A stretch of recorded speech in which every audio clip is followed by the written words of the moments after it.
Okay, well, quick restart. Good morning. We're delighted to see all of you here for what is the first ever Leadership Essentials virtual content session. I think most of you are probably familiar with Zoom at the moment, but I will invite you to turn on your video so that your colleagues and classmates can see you. We're all familiar with hair that needs to be cut or backgrounds that need to be dealt with. Ines, that's a pretty painting.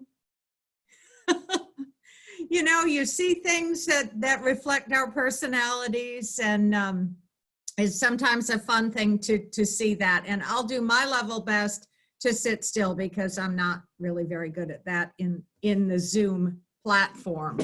But welcome. We'll invite you to keep your microphones on mute until you get later in the session. We'll be putting you into breakout rooms, and then obviously you'll want to unmute so that you can communicate with your colleagues.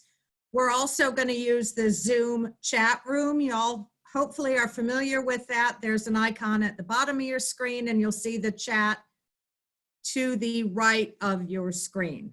So Kristen Klein, Candace Barton, thank you for helping set this up and managing the tech side of it. I want to take a minute so that I'm hopefully staying on time to recognize and welcome Mario Busacca, who is our faculty leader for this morning. Hi, Mario. You'll want to unmute yourself in just a second. Mario is a certified facilitator with KeyStone Strategies, his own consulting business. And he's held positions in both industry and the federal government for a number of years. And in 2003, he formed KeyStone Strategies, which I believe is now your full-time effort. And he is also a graduate of the Leadership Brevard program, class of 1997. So if you all will virtually, and you do have a reaction button at the bottom where you can clap. There we go. Please help me virtually welcome Mario Busacca. Jazz hands, jazz hands. Thank you, Kristen and Candace. We also will be joined later by Linda Cobb, who you've seen a couple times as well when we get to the breakout rooms. I'm going to go ahead and share my screen here and see how that plays in Peoria. And there we go. If I can get my system to work properly, I can start this. So, okay, so we're doing this virtually. Quite frankly, it's my first time doing this particular kind of thing virtually. So we'll see how it goes. Really interested ultimately in your reaction to how it all works. So myself, we're going to be talking today about 360-degree leadership, or leading through influence. A little bit about myself, as we talked about. My name is Busacca, Mario Busacca. It's my James Bond thing. I've been in industry and government for over 40 years. 35 of those years were at the Kennedy Space Center. I've been in leadership or supervision positions for about 25 years. Been doing this, as Kristen said, since 2003 or so. So it's coming up on 20 years. It's crazy. So what we're going to be working off of is one of my favorite leadership books of all time, the 360-Degree Leadership book by John C. Maxwell. Maxwell is one of those leadership gurus. You can find any number of books by him. This, I think, is the best. We are going to rip through a lot of this. So I've taken much of this and keyed it off of this facilitator guide that you can buy fairly inexpensively and use it in lunch and learn, that kind of stuff in your companies. So you'll see some of that. I've modified some of it to meet the needs we have for this session. I highly recommend the full book. It's, I said, one of the best books I've ever read on leadership. So it's set up in the following way, and we're going to follow this for the most part. There are 6 sections. The first is myths of dealing with leadership, and there are different myths that are listed, and we're only going to touch on a few of them, not all of them. Same is true for all these sections. And there are challenges that 360-degree leader faces. There are 3 more sections, one about leading up. If you're at the bottom, how do you lead up? There are principles associated with that. Leading across, if you're in the middle, how do you lead across? Again, principles with that. And then how do you lead down once you get up into higher management? The last section is the value of 360-degree leaders. It's sort of a wrap up. We're not really going to do that. There's some information in the handouts that you've got that you can delve into, or again, get the book. I know I'm going very quickly, and hopefully we'll be able to have some discussion soon. So there are a number of challenges and principles we talked out. There's a summary sheet that doesn't list all of them in the book, so you'd have to go back and get the book. Here's the way we're going to kind of operate today, and we'll see how it plays. For myths and challenges, we're going to have an entire group discussion. We will have some polls and some chats. The polls will be very simple questions, and Candace will explain the polls and chats and how they work. Candace? So the polls and chats, like Kristen Bakke had mentioned earlier, if you scroll to the bottom of your screen, you will see a chat bubble that'll pop up on the right hand of your screen. And with the polls, Kristen Klein, thank you, will be controlling those. And so what'll happen is a poll will pop up on your screen. You'll have 30 seconds to answer it. Once everybody has participated, we will close the poll, show the result of it, and then Mario will continue to talk about that. So please make sure you participate. Yeah, thanks. Thank you, Candace, appreciate it. So we'll be doing that for myths and challenges. When we get to principles, I've selected 5 of the items under each section. Again, there are more, and what will happen is we will have 5 breakout groups. They will be 10 minutes.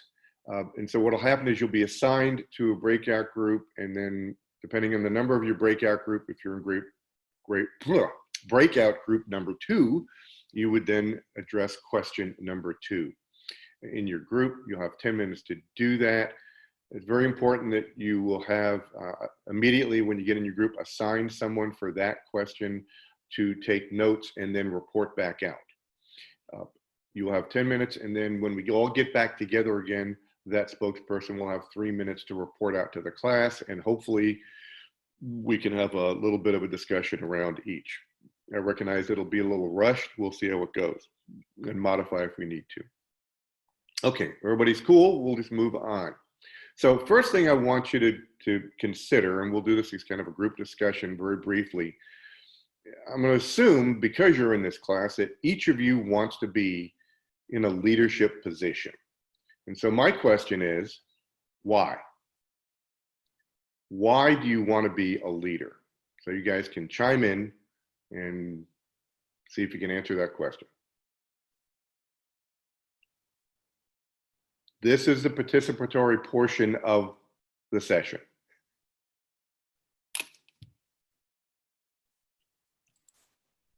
And you can respond in the chat room. That's true. You can do chat room if you want.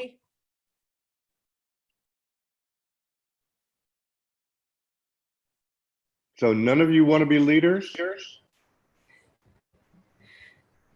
I do, mostly to kind of follow in my dad's footsteps, because he's been very successful in the community, and he went through the Lead Brevard program, I don't know how many years ago, but it was a lot of years ago. And just to kind of follow what he's been doing to mimic his success and build my own success. Okay. Somebody else? And Mario, there are other answers in the chat room. Right. Mario, this is Debbie Carson. I believe that we're all given the ability to lead. Some of us have a little bit more of maybe experience in doing so, but I think as a whole, people are always following someone. And I think it's our job to be reminded of that, as well as if we feel that we're going to be put in a leadership position, whether it's through our business or community, church, or within our home, we need to polish up on those skills and allow people to learn from us in a positive way, because there are leaderships that also can be negative. So I think if we're all mindful about the positions that we lead or who we are, it's important to foster and to do things on a positive note. Cool, thanks. There's a lot of answers in the chat, and you can all look at that. I just want to suggest the reason I bring this up is often we end up saying, I want to be a leader because that's what you do. People say, well, you move up, you got to be a leader. And people don't really think about why they want to be a leader. All of your answers are valid. It's whatever your reasons are. But what I'm going to suggest to you is at some point, you need to sit down and think about, why is it you want to be a leader? What is it about leadership that forwards your ideas or attracts you? And that will actually help you figure out what you want to do and how you want to do it. So we'll just leave it at that. And we'll go on to our next piece. So first myth we have is, I can't lead if I'm not at the top. So Kristen, if you would please put out a quick poll. So which positions would you be considered here at the bottom? Custodian, secretary, administrative assistant, whatever you want to call that, mail clerk, first-year engineer, or something else? Take a couple minutes and answer that question.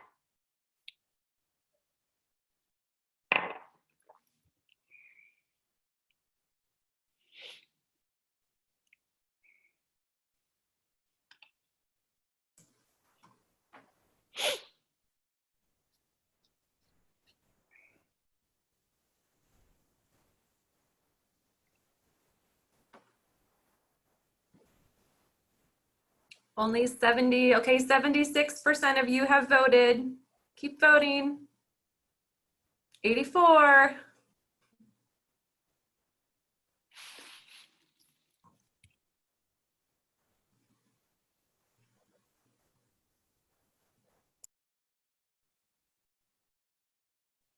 Okay, let's see the results, Kristen. Okay. So everybody can see that, I assume. And there's sort of an even mix here. And there's a number of ways of looking at this. It could be any number of things. But the point is, we all have a sense of who's at the top and who's at the bottom, right? So what we're going to suggest to you, and again, all of this comes out, most of it comes out of what Maxwell says, is we usually think of the person that is top as a person in charge, right? And they need to influence from the top, and you can't do it anywhere else. And this whole book is designed to suggest that's not the case. I'll give you a quick example. The reason I included custodian there, took a conference many years ago, a fellow who was a consultant, and he was kind of a process engineering consultant. And he went to this company that was basically a machine shop. And when he went through, he was very impressed with how clean this shop was. Everything was in order. There was no trash. I mean, it was just very organized, very unusual for that kind of shop. And he noted it and went on, came back about 5 years later to do some follow-on work with them. And he went into the shop area and it was a mess. There was filings on the ground, oil everywhere, and he could not figure out what it was. And finally, he was able to delve out that the problem was that there had been a custodian there when he was there the first time that was essentially the conscience of everybody. He would go around and he would chide people that would leave their tools around or leave a mess. And he almost single-handedly maintained the integrity and the cleanliness of that shop. He retired and it all went to heck. So at the bottom, that's why custodian at the bottom was an incredible influencer. Is there anybody else that would think that there are other positions that can exert influence that we wouldn't think about?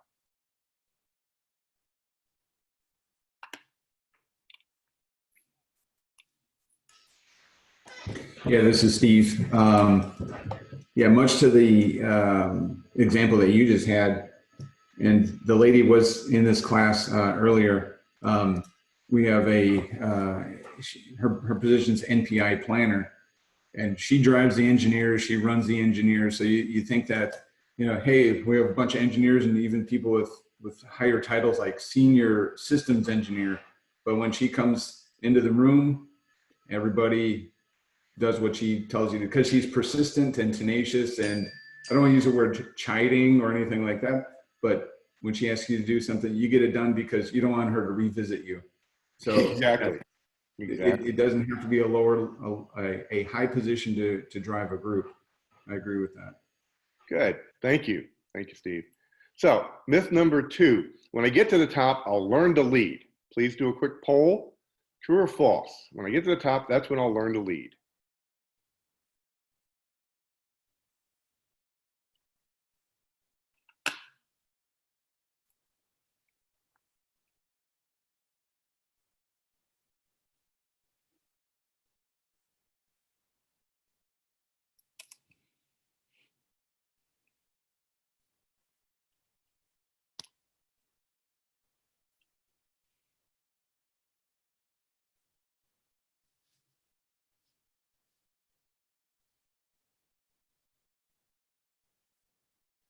By the way, I want to be where Tara is, sitting outside.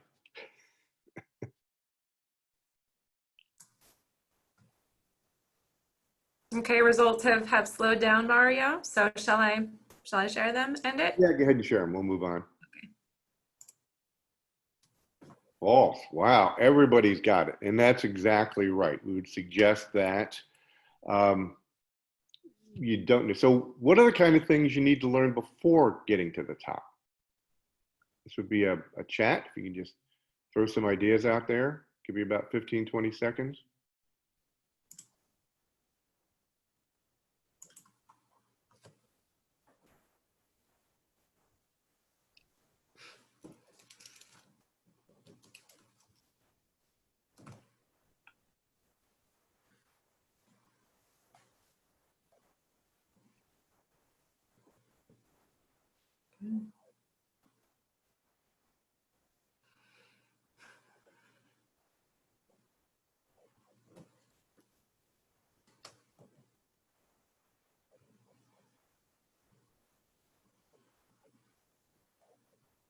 So I'll just start reading some of these off. How to communicate ideas, communication, emotional intelligence. You were remembering, you had a session on that, right? Let's see, how to communicate various types of personalities, right? Communication can change. Listening, leadership, whatever that is, we have to learn leadership, right? Lead by example, we're going to talk about that. Got to get buy-in from your people. Learn to engage. Absorb as much as you can from different leadership styles. That's a good one. Good student, a good listener. So one of the things that as we look at those chats is it's, we need to do all of those things. And a lot of you focused on communication skills. Communication is the key. If you can't communicate to people, they don't get the communication, you're not influencing anybody. But I think there are some people out there that would say, well, I'll just do my job, and then when I get to the top, I'll learn how to lead. And that's not the case at all. You need to be, if you want to be a leader, you got to start early. Okay, myth number 3. If I were on top, people would follow. What do you think about that?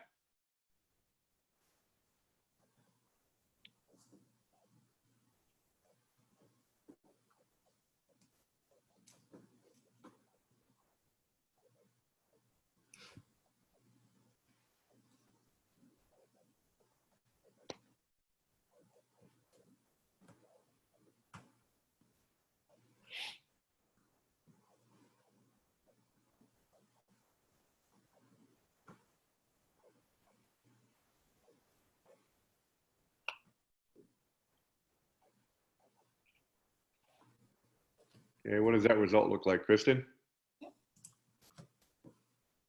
Okay, got about a 3 to 1.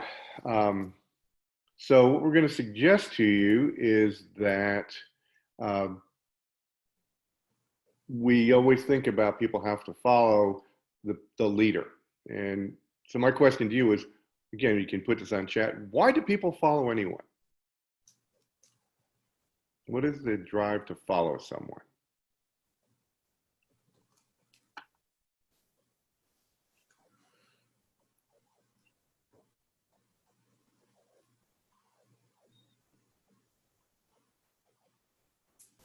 Okay, benefits them. That's right. Those people are engaging. We believe in where they're going. I like that. They follow someone they trust, or someone that inspires, somebody with a strong personality. By the way, strong personality doesn't necessarily mean loud. Often people think it has to be loud and boisterous to be strong. It's not always the case. There's respect. Yeah, so one of the things we want to suggest to you is that just because you're at the top doesn't mean you're going to be followed. Have you ever worked for a boss? And you don't have to answer this question, but think about it. Have you ever worked for a boss or somebody in a leadership position that you just simply didn't want to follow because you didn't believe in what they were saying, you didn't trust them or whatever? And how many organizations have put people in leadership positions that they've earned through whatever reason, but they don't resonate with the people they're leading? And quite frankly, you don't have to follow someone. Have you ever, one of the worst personality issues I've ever had to deal with as a supervisor is the passive aggressive, the person that says yes to your face and no in actions. Has anybody ever dealt with that? Think about it. I'm sure you have. And they're very frustrating. And just because you're in a leadership position and say stuff and say, you've got to go do this particular action, they may not just do it. And they'll find a reason not to do it. They'll go out sick, whatever. So just because you're at the top doesn't mean people will follow you. And you have to build that trust, as you guys were talking about. Okay, so next myth is when I get at the top, I'll be in control.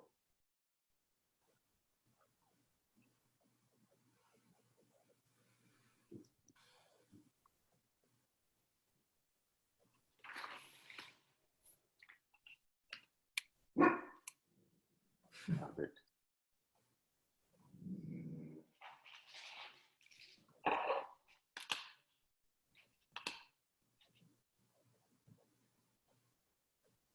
Okay. I apologize. I have a dog with a very big bark.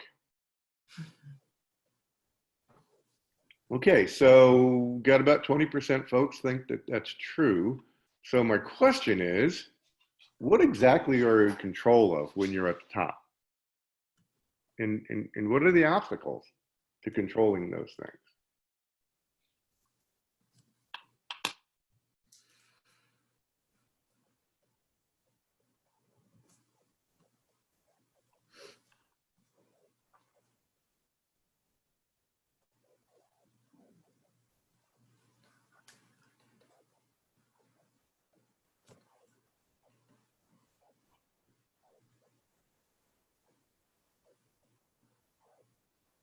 Business decisions, okay? The obstacles could be different opinions. Anybody else?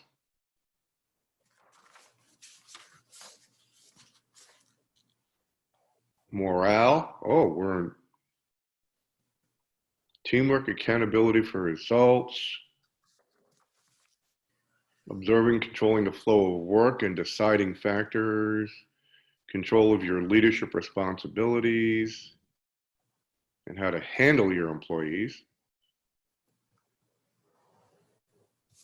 8. You can set the example, that's true. Your control of policies, okay? Hiring and firing, yeah, maybe. Anybody work in the federal government wonder how much control they have over firing someone? Positive influence of staff, getting results. So if you're at the top, you're responsible for getting results. How does one get results if someone else is doing the work? What I'm going to suggest to you is the higher you go, you actually have less control over a lot of things. In some ways, you have less control over the physical work. You may decide what the priorities are and what should be done, but actually getting it done is not necessarily your job anymore.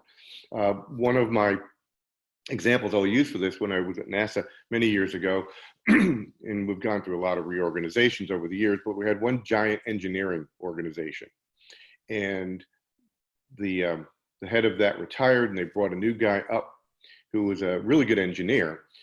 His first job, and this is back in the day when nothing was electronic, everything was on big giant blueprints and things. His first order of business in moving into his new office is to commandeer a small office next door to make sure that there was a drafting table so he could review plans. Wasn't his job anymore. He had no control over that. He had to assign that to other people and then allow it. And one of the biggest problems as we move up is we think we're in control of things that we're not, and we think we're responsible for things that we're not. And we have to learn to delegate and give that control up. And I know that for me, that's hard. I like to be in control. But moving up does not give you more control. Quite frankly, sometimes it gives you less, because you now aren't doing the hands-on work anymore. You're not the one that's responsible for doing the calculations or contacting the people that you need to do your marketing, whatever it turns out to be. So you've got to figure out how to influence to maintain control rather than control. Does that make sense to everybody? It may not. You may not buy it, but I would suggest to you that's been my experience. So last myth that we're going to talk about. When I get on top, I will be limited. I will no longer be limited. No longer be limited. True or false?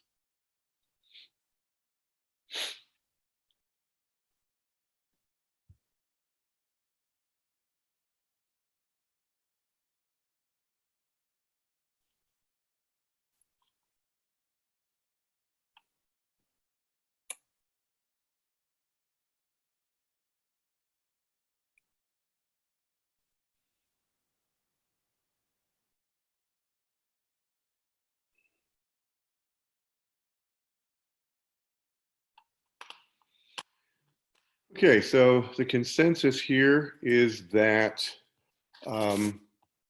we will still be limited. And I'm going to suggest to you that's actually the case. You tend to have, excuse me, Kristen, what are you saying to me? I know that, dear. Kristen's alerting me that we're behind schedule. So as you go up the ladder, you say, well, I won't be limited. I have all this power and I can do all these things. And quite frankly, you actually end up interacting with fewer people because you get kind of higher up, think about your organization chart. You're delegating now, and your decisions, while they may have widespread impact, your ability to physically get things done becomes more limited. And so a lot of people, as they're moving up the chain, think that, well, I want to get this one thing done, and what I'll do is I'll wait till I get up there and I'll get it done. And that's not really the way to look at it. You've really got to, you end up with doing things you never thought about. I used to work with a fellow that he told me that his philosophy of life was, when he got a new job, his first and primary job was to get his boss promoted. So why is that? He goes, because then I get to get his job. But the other thing I discovered, or he discovered, is that as soon as I got that job, I had no idea what my boss did, because he did all kinds of things I didn't know about. And that is kind of the surprise of your limitations actually increase. So we'll move on to challenges. Again, in the book, there are some more myths that you can talk about and look at. So the attention challenge. As a leader in the middle of an organization, sometimes it's hard to determine. Many of you are probably in the middle of your organization. You're not the CEO. You're not at the bottom. You're somewhere in the middle. You may or may not be a supervisor. So you have certain boundaries. And so, where are we here? I'm sorry. So if you've attempted, and I suspect a lot of you have, to initiate change, you've got certain boundaries. What happens when you try to overstep those boundaries? Just throw some things out there in chat.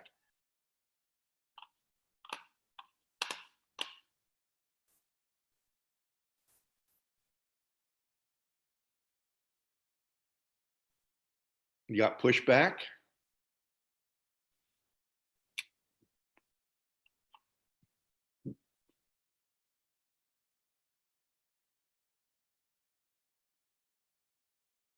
You had to build consensus to do it right.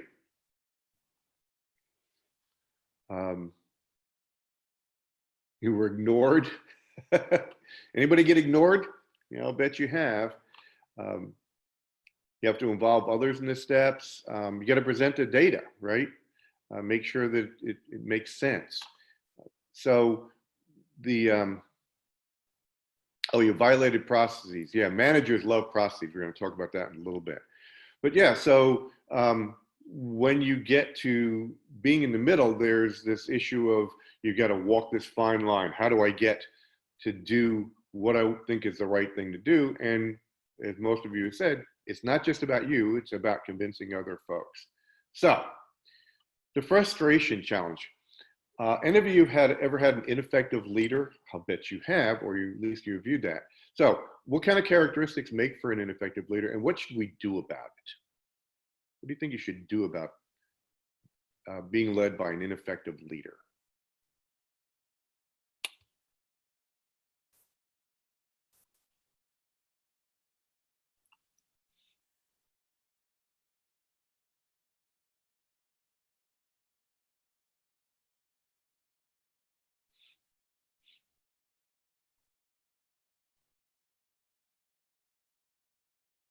Is do what I know is right. Do the right thing regardless of your ineffective leader. They may be inexperienced, okay. Micromanagement, I assume that's what they do, yeah. They're force people instead of inspiring others, that's a characteristic. Give feedback about your work environment. They don't make decisions well, they lack conflict skills. They're not usually open to other ideas. That may be true.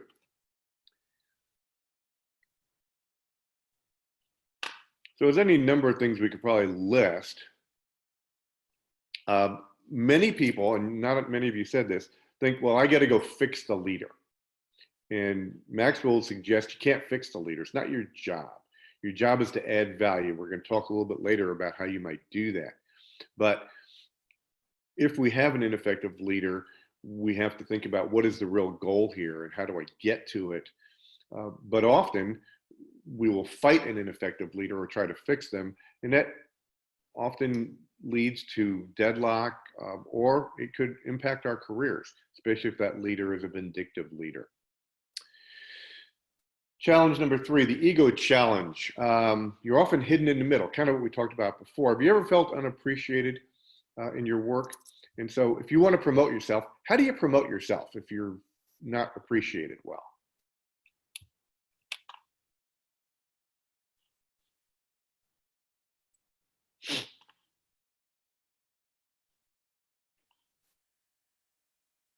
Go above and beyond the expectations, okay?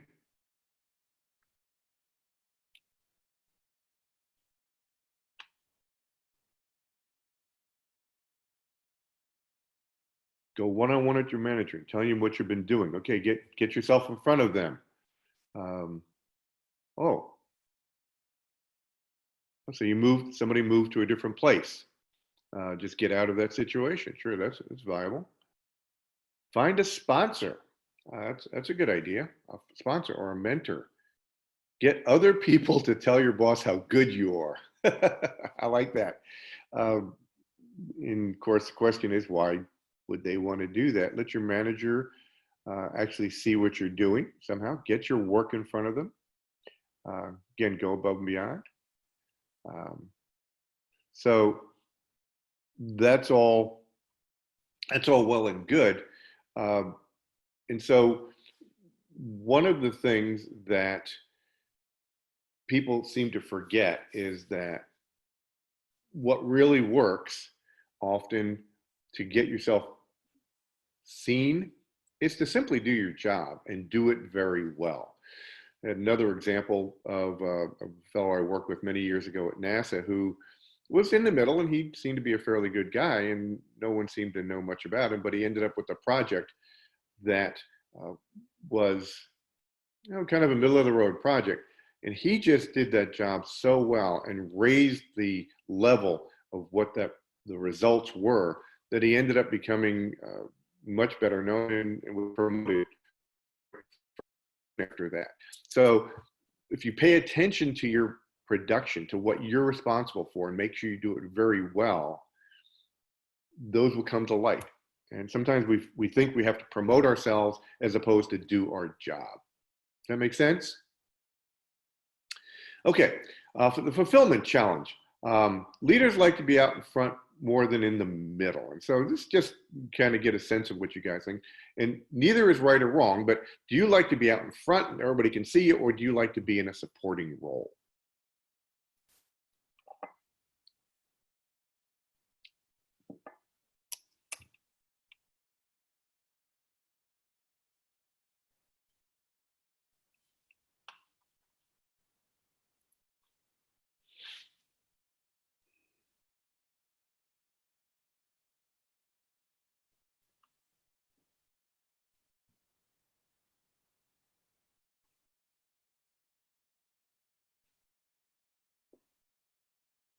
Okay, about 50-50. Again, neither is right or wrong. A lot of people would say, and Maxwell would say, that people that want to be leaders tend to want to be in a position of authority.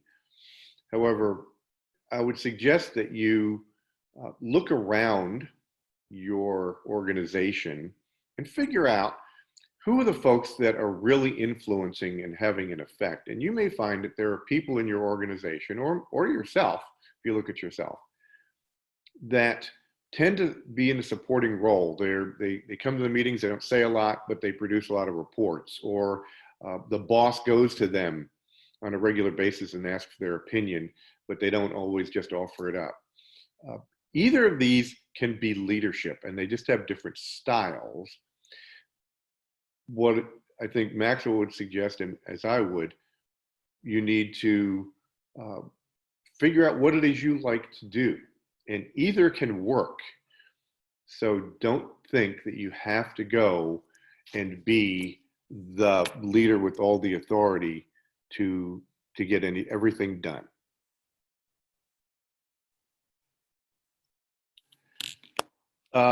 So if that makes sense, we'll go to the last challenge. Here's a question again, not right or wrong, but do you know what the vision and mission of your organization is?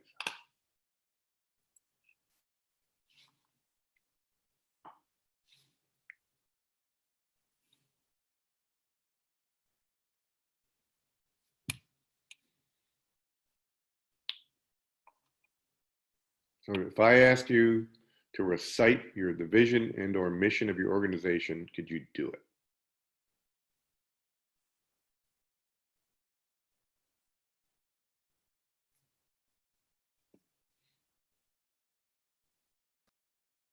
Really? 100%? I've never seen that before. Typically, most people can't do it. They may be able to have a sense of what the organization's about, but they could not actually quote the vision and mission. And let me tell you a little bit about vision and mission. And a lot of people view it different ways, but when I teach this thing or I'm working with an organization, they're different things. A vision is a point in time in the future. It's a condition.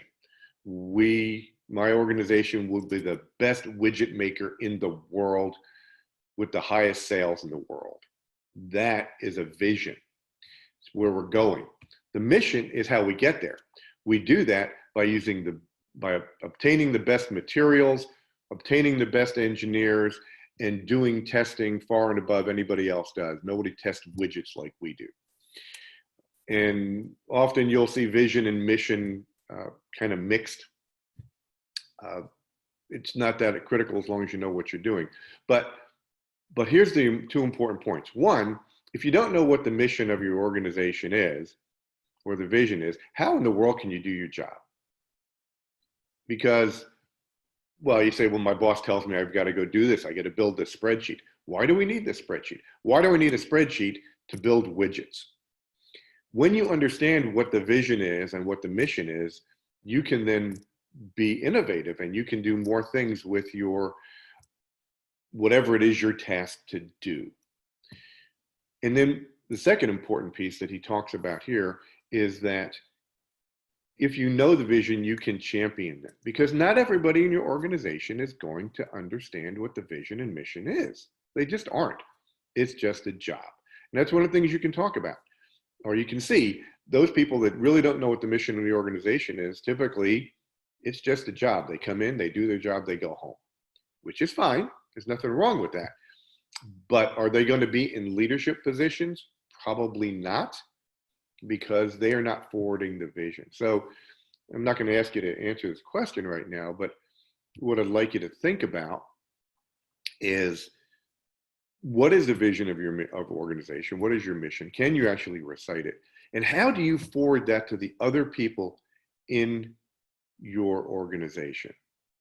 And then if you ever get to the point where the vision is at odds with your own vision, or your leader brings you a vision that is different than the organization's, what do you do about it? And that's a question that you have to answer for yourself. That makes sense? Okay, so we've gone through 5 myths and 5 different challenges. Again, there are more in the book. Is there anyone, and we're just going to take a couple of minutes to kind of do a verbal chat here, and so people can chime in. Is there anything here that jumped out at you that you would say, yeah, it really makes sense, I never thought about it, or no, I disagree with that? You can always push back. So anybody want to address that?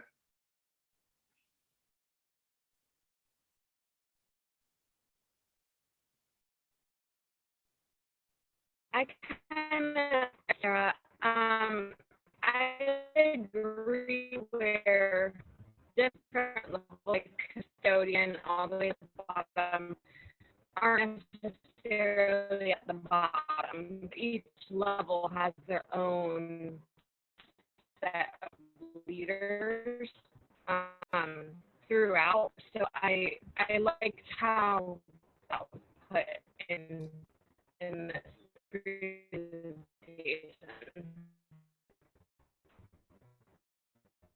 Thank you. Thank you. Anybody else?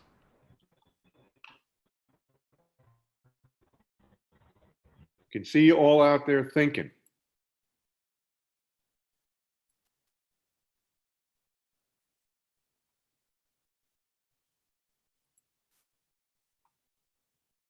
Did I go too fast? Did we rip over the stuff too quickly?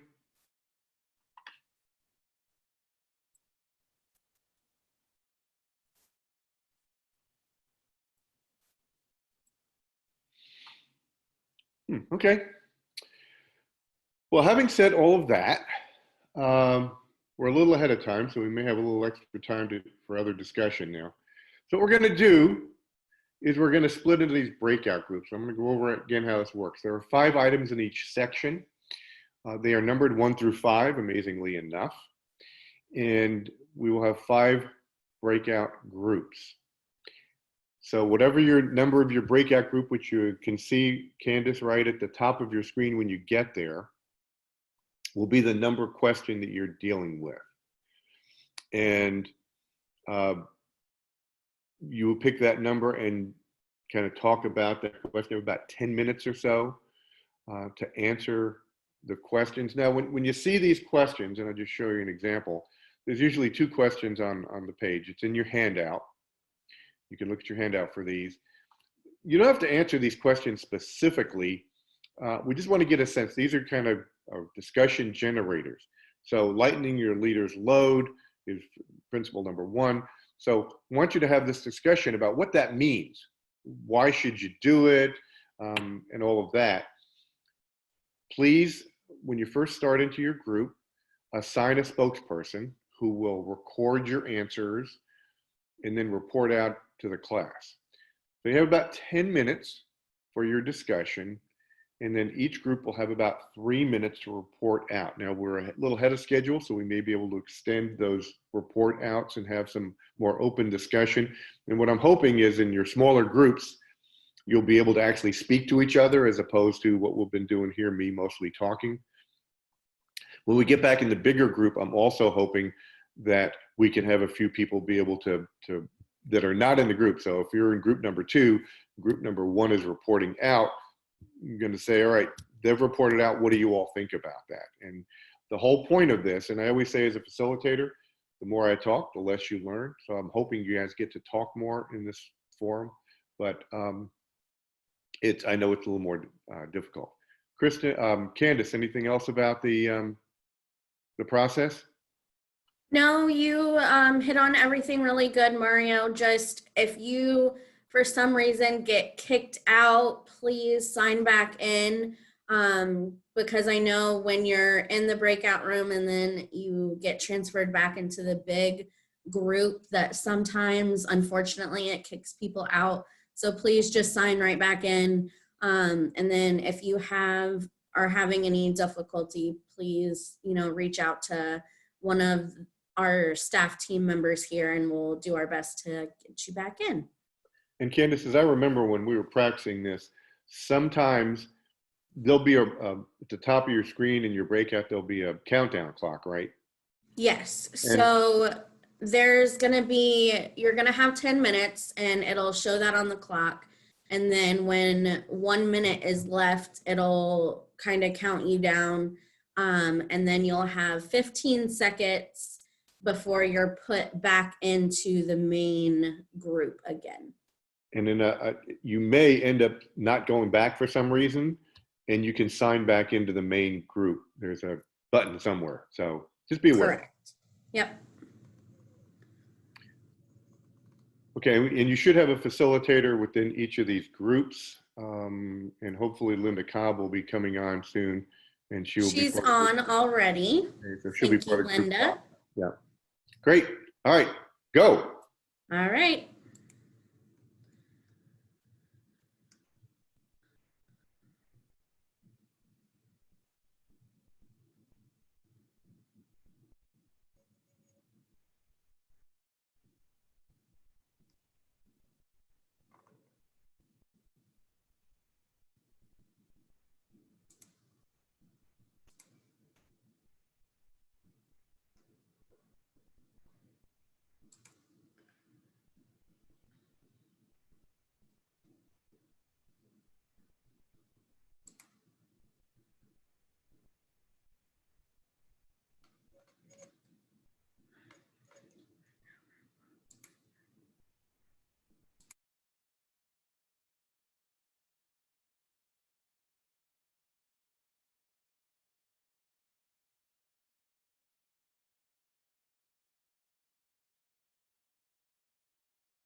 All right, we're coming back, I hope. Hey, Linda. Hey, Mario.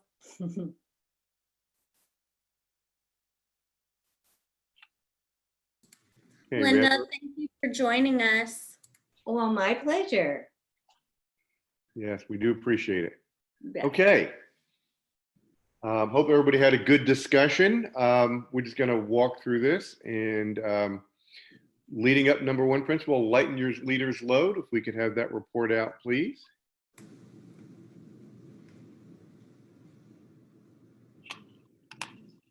Yep, this is Steve, hello.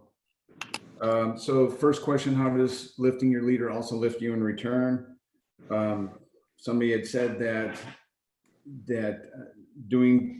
lifting your leader's workload actually reflects on either the success of the group or themselves. Another person had said that any exposure to leadership helps better yourself. So if they take some sort of task, they can better themselves by stepping up. And I wrote a note, lifting a strong leader. Well, this was actually my comment. I said, I felt more comfortable lifting a strong leader and letting a weak leader fail. But at the end, if you lift any sort of leader, it contributes to group success. And then the second question, what distinguishes people who genuinely want to lighten their leader's load from those who simply are trying to curry favor from their leader? Help getting the group moving forward by taking tasks off of a leader. The contributing to the greater good. And then lifting the leader is actually a side effect of the greater good of the group. And then we reverse the question and to look at it from the leader's point of view, how do you feel about someone that helps you and tries to take some tasks off of your plate? And then somebody had said that they would be happy that somebody stepped forward and they would accept that kind of help. Another person had said that delegation is a slippery slope and that delegation definitely needs follow-up. And another person had said that a leader may be suspicious if somebody starts volunteering continually to help them out despite their intentions. And that's basically the difference between maybe a leader that's fearful for their position or somebody that's very confident in their position. They may be more happy if somebody helps them. So that's it.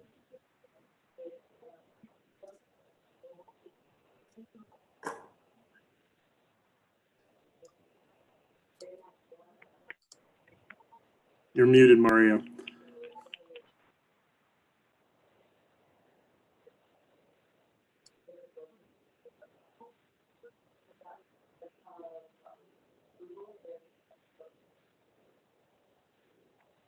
Okay, apparently I muted myself.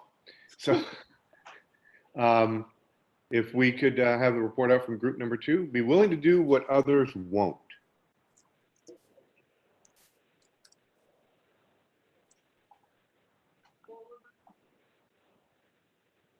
Anybody from group two? I'm trying, hold on. Apparently we read the wrong. We were. Oh,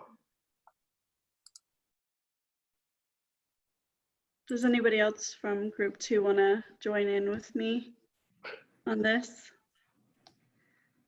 Well, Jessica, I think you could go ahead and talk about the question we did answer.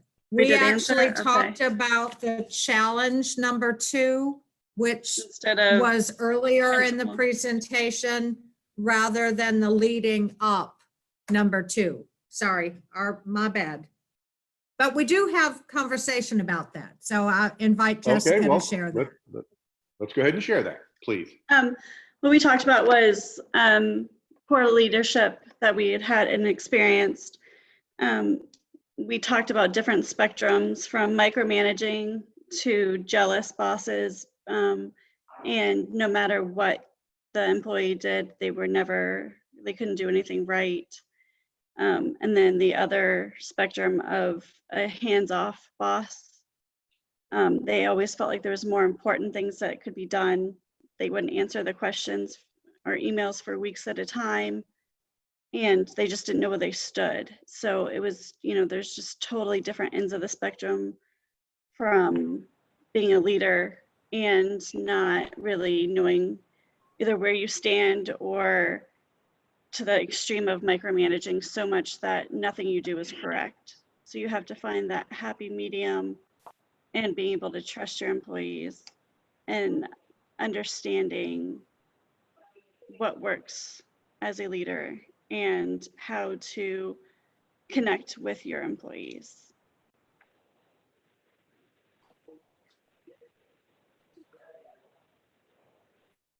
Thank you very much. That's good. Good stuff. So just real quickly, principle number 2, be willing to do what others want. I'll just talk to it very briefly. The bottom line is that if you want to lead, you probably need to be thinking, I only don't just do my job. We talked about earlier, do what your job is, and do it well and you'll be noticed. But doing it well means you go and do the extra effort. You do the extra research, whatever it takes. And the ability to say, I'm going to go out that extra mile and spend that extra time, which doesn't necessarily, by the way, mean I spend all my time in the office. A lot of people take this principle as well. I'm willing to stay, 9 o'clock every night to the detriment of my family. And I'm not suggesting that at all. As a matter of fact, in my career, I made some decisions that I wasn't going to travel anymore, or very little. And in order for me to move up in my position, I needed to travel, but I had young children. And I said, not going to do it. Probably put my promotion potential back several years, but I have no regrets of that. Going the extra mile means giving the extra effort and doing the things it takes to get the job done in an excellent manner. You should always strive for excellence. That's what that's about. Pretty straightforward. Okay, principle number 3, do more than manage and lead. Who's going to report out for group number 3? Oh, that would be me, David. Hey, David. Basically, we had good discussions about it, but it came down to basically 2 things: trust and consistency. Trust has to be earned over time, and there's a 2-way street between the employees and the management. But consistency is more of the key. We felt that as long as you consistent day in and day out, then that kind of leads to trust and sets an example for others to follow. And for the second question, do you owe someone respect based on their title? You can respect the title, but not the person, if it makes any sense. You have to have the trust in the organization for the titles and the position, but sometimes people, personalities clash and that kind of thing. But basically, we've kind of boiled everything down to consistency and trust. Okay, that's great. I think that, anybody else have any comments on that from the larger group? So I think Maxwell's major point here is that we often think of managers in an organization as the leaders. And what Maxwell and I would suggest is that management and leadership are very different things. And it talks about how managers work with processes, leaders work with people. And managers manage the process. Here's the process, here's how we do it, we can change the process, all that stuff. But leaders work with the people, and the people use the processes, but I lead the people. And so often as we move up in management, I know it was true for me as I was moving up, I thought that the higher I got, the more I had to work with the processes. And that, what we'd suggest here, is not the case. You need to start working with people. And quite frankly, the point I'd like to make here is that as you become a leader, if you don't want to work with people, you're going to have a difficult time as a leader, because it's all about the people, as we talked about earlier. Why does somebody follow anybody? It's because they have trust, and you have to build trust with those people. And the processes are just a how. They're not the what or the who. So that's his point. And you're right, you need to be consistent as you deal with those people. If you're not, you break trust. So thank you very much. Excuse me. Okay, principle number 4, be prepared every time you take your leader's time. Who's going to report out for that? That would be me, Debbie. So, Debbie? We discussed that, again, leaders' time is so important, and this was perfect for at least my position that I am in. So it said, how have you rewarded your leader for his or her investment in you? How can you do this? And so we discussed that being a dependent professional and productive, when you're preparing for your meeting, be prepared, respectful of his time, to the point, be coachable and flexible, do your research, as well as I was thinking about that, it's okay to fail forward. So if you get all this research done, or you have all these to the points, and if they say, no, that's not what I'm looking for, don't take it so personal, learn from that and figure out another avenue. So that is how we would respect their time. And then it asked if the 10 principles, preparing 10 minutes for every minute, is that something that's realistic? And we believe it was. Cool. Cool. Anybody else from the larger group want to chime in on this?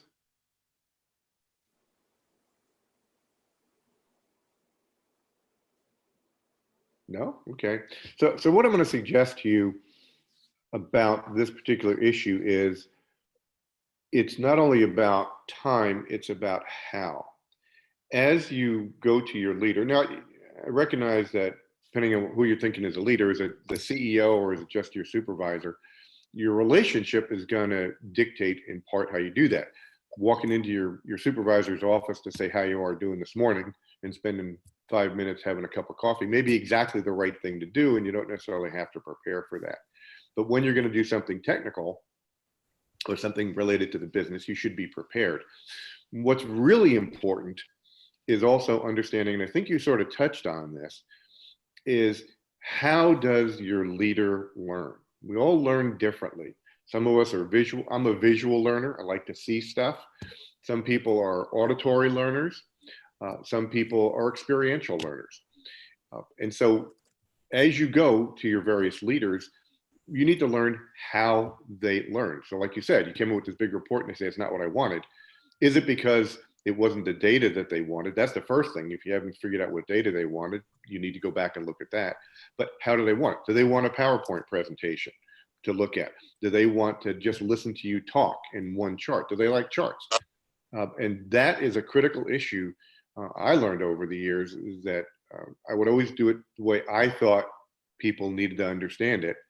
And that always wasn't very effective because my leader was looking at it very differently. So prepare both in how much time you're going to spend and how you present the data. Number 5, become a go-to player. Who's going to report out for that? This is Matt. So we had the identify some of the roadblocks. We put a red tape or the system. One of our things that came up a lot was information, access to the right audience, someone above us, maybe in a mentorship role, or information that's siloed. Just kind of access to the right people and the right information was a recurring theme. And then identify some qualities of a go-to player. We put persistence, someone who's dependable, someone who's willing, someone who can produce under pressure, the ability to compromise where needed or negotiate, and also the importance of having your own go-to people ahead of time, and someone who's a team player. Cool. Anybody else from the larger group want to chime in on this?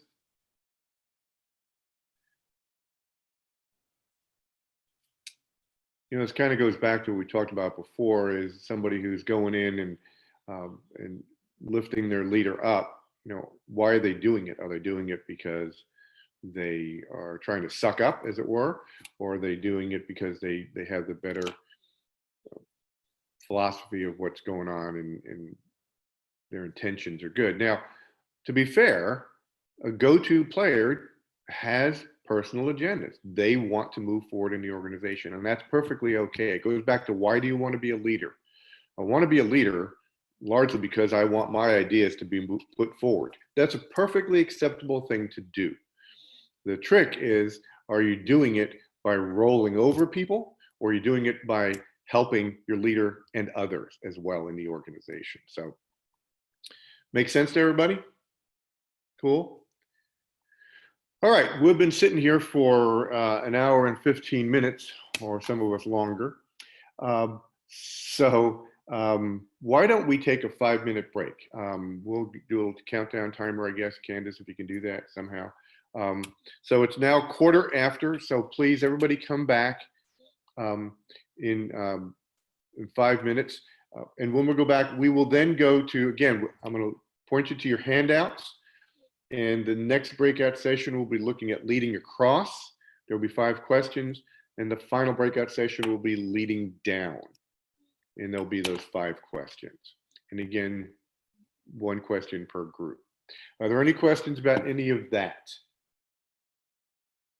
If not, our 5-minute break starts now. Please come back at 20 after.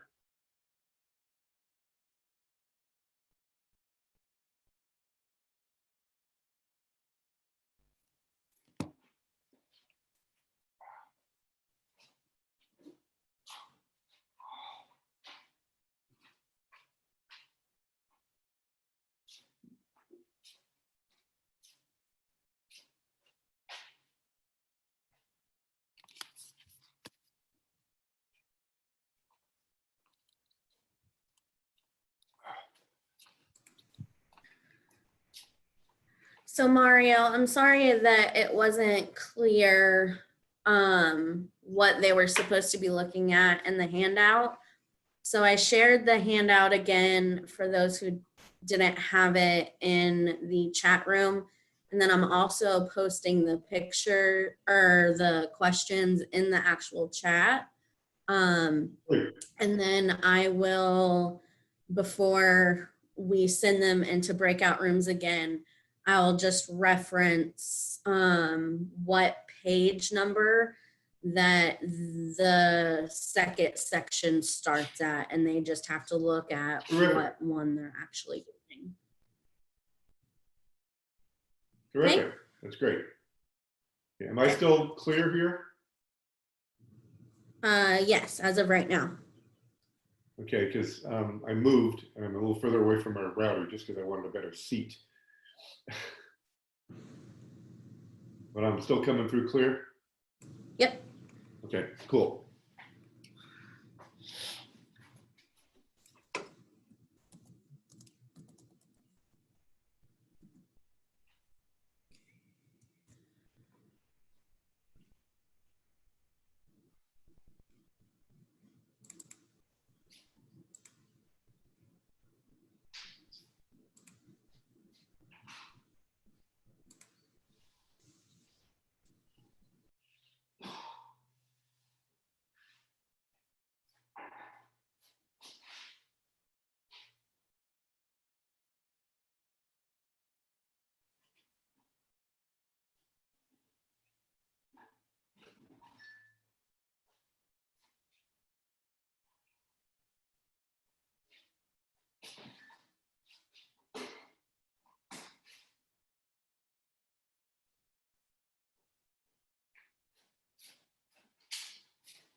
Mario, what time do you want people back? Now?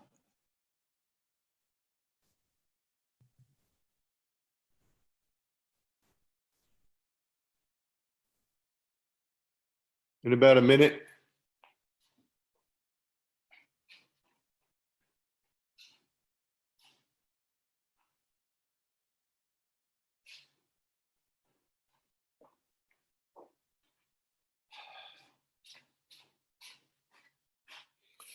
I tried moving to a more comfortable chair, but it didn't work. Too far away from my router.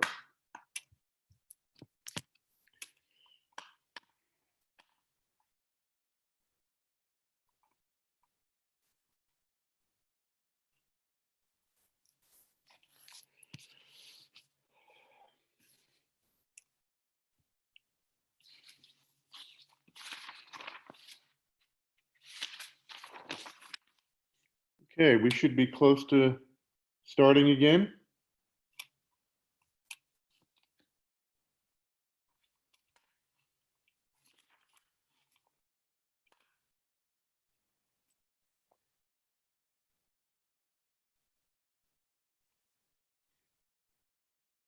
Okay, so just so we know that everybody is coming back, throw up a reaction, either a thumbs up or a clapping, and let us know that you're ready to go.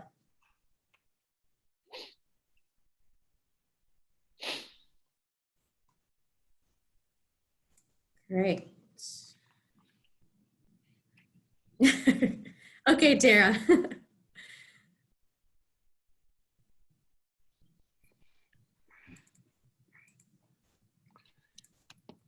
Okay, so just a small housekeeping item before we do get back into the breakout rooms. I reshared the handout that the questions are on. It is in the chat room. You should just be able to click on the file and download it and be able to pull that up. I'm also putting each of the questions inside the chat room. I've separated it, like for this one, I put breakout round 2, and then the questions below that. Each group is going to do one question, just like the previous section. And this section, I want to look at, so I can tell you what page it actually starts on. So leading across at section 4, the principles of the 360-degree leader, we're doing the lead across section. That is going to start on page 7, groups 1, 2, and 3. Your question is on that page. Groups 4 and 5, your question is on page 8. Thank you. You're welcome. So Mario, whenever you are ready to start, Go ahead. and then just let me know and I'll put Yep. everybody in their rooms. Put them in their rooms. All right.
Okay, group one's back.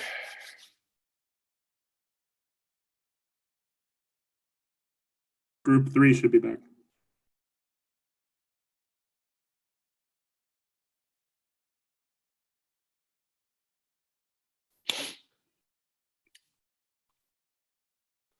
Okay, let's go ahead and get started. The idea of leading across, how you deal with your fellow workers at essentially the same level or your peers. And the first principle is put completing fellow leaders ahead of competing with them. Steve, if you would report out. So we started by talking about a couple of examples of the first question, when have you seen personal rivals inhibit a team's unity? One example was there was a new hire for a director position that worked for a chief of compliance, and this person seemed to have wanted to get the chief compliance job. So she would recruit, she was trying to recruit support from other coworkers and other employees. There was the person telling the story as a manager, and he was caught in the middle and actually requested to work from home until the situation was resolved. And it caused, apparently it caused so much tension that somebody had made the decision to terminate the director. So that was a sad ending for that story. A second story is there was two co-workers and they were very close, kind of brother and sister. And when they were assigned projects to do, they would compete to see who could complete the task first and have a better solution. And at the end, as the issue progressed, it actually hurt the relationship and added stress to the situation. So then on the second question, we talked about what are advantages of a highly competitive person and what are drawbacks. Highly competitive people typically, they want to do very well and they want to maybe gain some attention. So they work really hard. A lot of times they put in some extra hours, and that actually goes to the drawback, where if you put in too many hours of your day, then it can negatively affect your personal life. So I'm a huge work-life balance person, so I threw that word in there. And you can definitely work too many hours if you're a competitive person at the detriment of your personal life. And then our mentor had said, well, what about let's discuss the word completing fellow leaders rather than competing with them. And then we discussed maybe some cooperative success between leaders or even coworkers, and how do you overcome rivalries? And it's easier said than done, but we said, you can talk to the person to work things out. In my experience, that never works. So that's one of those things that you need to live your life, gain experience in figuring it out, and each situation is different, and some of them are unresolvable. Good, thanks. So Maxwell basically say is that what we want to do is, while competition can be a good thing, if we can build trust with our fellow workers and lift them up as well, we will do better as a long-term as leader, because you've built trust, and as you move up in the leadership program, they're going to be more willing to support you. That's kind of the philosophy there. So next one is be a friend. Can you, whoever's in principle number 2, please, group number 2. Yeah, this is Mark. I'm doing principle number 2, be a friend. Hey, Mark. Morning. So the point of this discussion was having friends at work and what kind of problems that could be. First question was, how might working with a close friend be a challenge? The main challenge would be just other employees being jealous of the relationship. So you would want to make sure that you kept the relationship separate, that at work you had mainly business discussions with that close friend or your close friends, and not too many personal, what are you doing this weekend type discussions. And you wanted to make sure that the other employees that you had were included in any kind of discussions, whether you're talking about sports or TV or movies or whatever the subject may be. You want to make sure everyone is included in those discussions. And then also working with a coworker that was your close friend, you wanted to make sure that, you know, there may be some business discussions that you wanted to make sure that the close friends didn't take things personally, that were business decisions. You wanted to make sure you kept the business side and the personal side separate and didn't let them impact each other.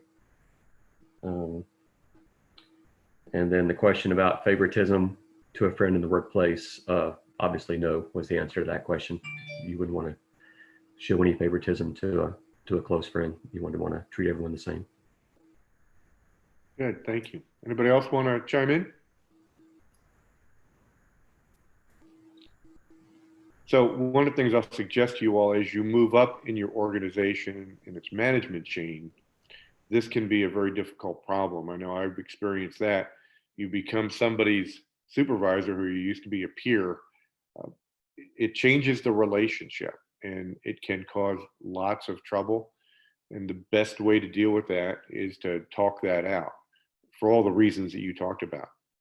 But it can be very difficult because now, you know, not only do you have a different relationship at work, people are going to view your relationship differently, and it gets to that favoritism issue.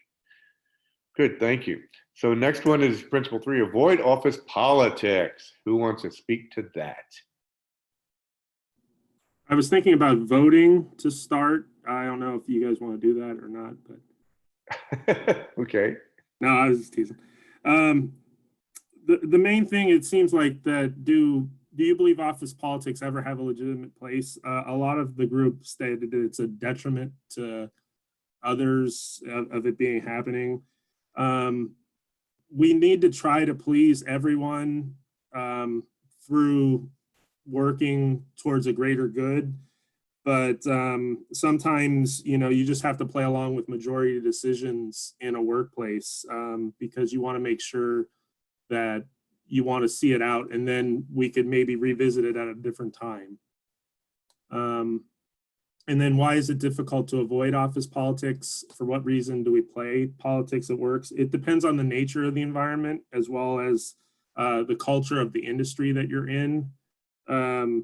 A lot of people just don't like it because of fear of resentment or sensitivity to what the work is all about. So. Yep. Anybody else want to chime in? So one of the things I always say about this is the following. 2 people in a room, you've got a relationship. 3 people in the room, you got politics. 4, you have an organization. And I say that because politics are inevitable. And there are good politics and bad politics. We have a bad name. Politics gets a bad name. But the bottom line is that you get 3 or more people in the room, there are different interactions going on. And what's really important here is to be aware of that and understand, and this goes back to your emotional intelligence, how are what you saying and how what you portraying your interactions with people being viewed by other people? Are they political or are they not? And you just need to be aware of that and decide what that means to you. So, and it's tough because it's always there. Number 4, expand your circle of acquaintances. Group 4. Hey, yes, this is Morgan. Hey, Morgan. Hey. Okay, you want me to go ahead and read the questions and get started? Please. Yes. Okay. So first question for us was, how can you network effectively without being a schmoozer or a name dropper? Some of the things that were brought up was that there's a difference between having confidence and, you know, being conceited or seeming like a schmoozer. The number one thing is to be a great listener. In networking, you know, you want to listen and find out about others, and then those connections happen kind of organically after that. Another good point was, you know, to be a person first and then talk about your business second. So who you are personally will help make those connections and help build trust and build that relationship. But then the business part is you know, it's an additional thing that can be utilized for networking. Second question was, what advantages come from being well networked? Developing relationships and your friendships in the community is always an advantage. Somebody brought up the example of, you know, they needed a roofer, and, you know, they call somebody that they know, either their family has a roofing business or, you know, they have used somebody before. So just little things like that. Becoming team players. So we talked about not only networking outside of your organization, but inside of your organization. So, you know, when you first get started, you don't know who those go-to people are for things in your business, but you eventually find those out, and then you can become somebody else's go-to person that way as well. You know, internal networking, you help each other out, make each other's jobs easier, get a bigger picture of what others do within your organization.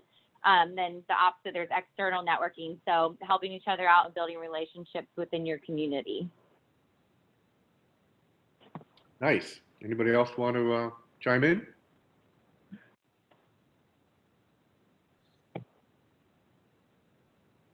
Yeah, so expanding your acquaintances is always a good thing. And again, I go back to this idea, it's okay to want to move yourself forward. There's nothing wrong with that. The question is, are you jumping over someone else or jumping on someone else to do that? And this idea of the name dropper, I know you've all met them. You know, you're afraid to walk in the room for fear of tripping over all the names that are laying out on the floor. So developing that network is an important thing and a positive thing. Putting that forward as an asset or some sort of thing that puts you apart from others probably is not a good thing. So being well networked can never hurt you. Number 5, let the best idea win. Group 5, please. Okay, so I'll report. This is Cynthia. Hey, Cynthia. Hi. So basically, we went over both questions. First of all, why do we become emotionally attached to ideas? Because we believe in them and we're vested, and we place more effort in them when they're ours. And of course, that makes us want to convince others too, which is also known as having passion. So when they come from you, you're more likely to have more passion for them. You can also explain them better. And also, people are human, so it's a very human thing to think that you're right. So we formulate our ideas and opinions based on our perspectives or our own filters. Once again, it's very human to do so. But you do have to take a step back, and you have to be open to others' ideas, especially when people are coming from different walks of life and have different knowledge bases.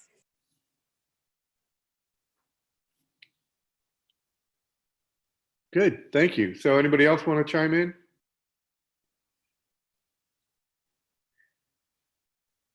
Yeah, so I'll give you another quick example of how this works. And it goes back to this emotional intelligence thing and how we're not supposed to bring, you know, emotions into the workplace. Worked for many years, as I talked about, at NASA, which is an engineering-based organization. And I want to suggest to you, engineers do basically one thing. They solve problems, whatever that is. And so, and I experienced this many times. You give 3 engineers the same problem, you send them off for a week, and they all come back and they all have what? They all have the solution. And their solution is the right one because they're emotionally attached to it. And they come in and they want to sell their idea to the whatever group they're presenting to. You bet there's a lot of emotion in the room. And so it takes a lot of energy for us to step back and say, let me stop thinking about my idea, which I know is the right one, by the way, and let someone else deal with that. And if you go to Franklin Covey, which is 7 Habits of Highly Effective People and other things, he would suggest to you that the best idea is a combination of 1 or more, of 2 or more of the ideas we already seen. And so this idea of being able to do that is hard because we are emotionally attached. And so that's the energy it takes to move off of that. And we do that most often with our peers.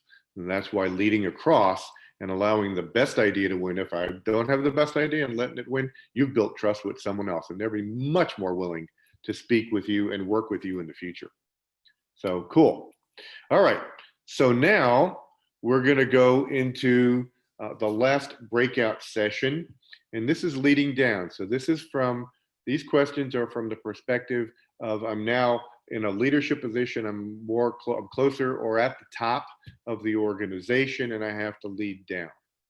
So Candace, if you would put us into our respective groups, please. Absolutely. And just a reminder again, the questions are in the chat room, and this round of questions start on page 9.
Just to let you know, you're muted, Mario. Thank you. Most people like it that way, though.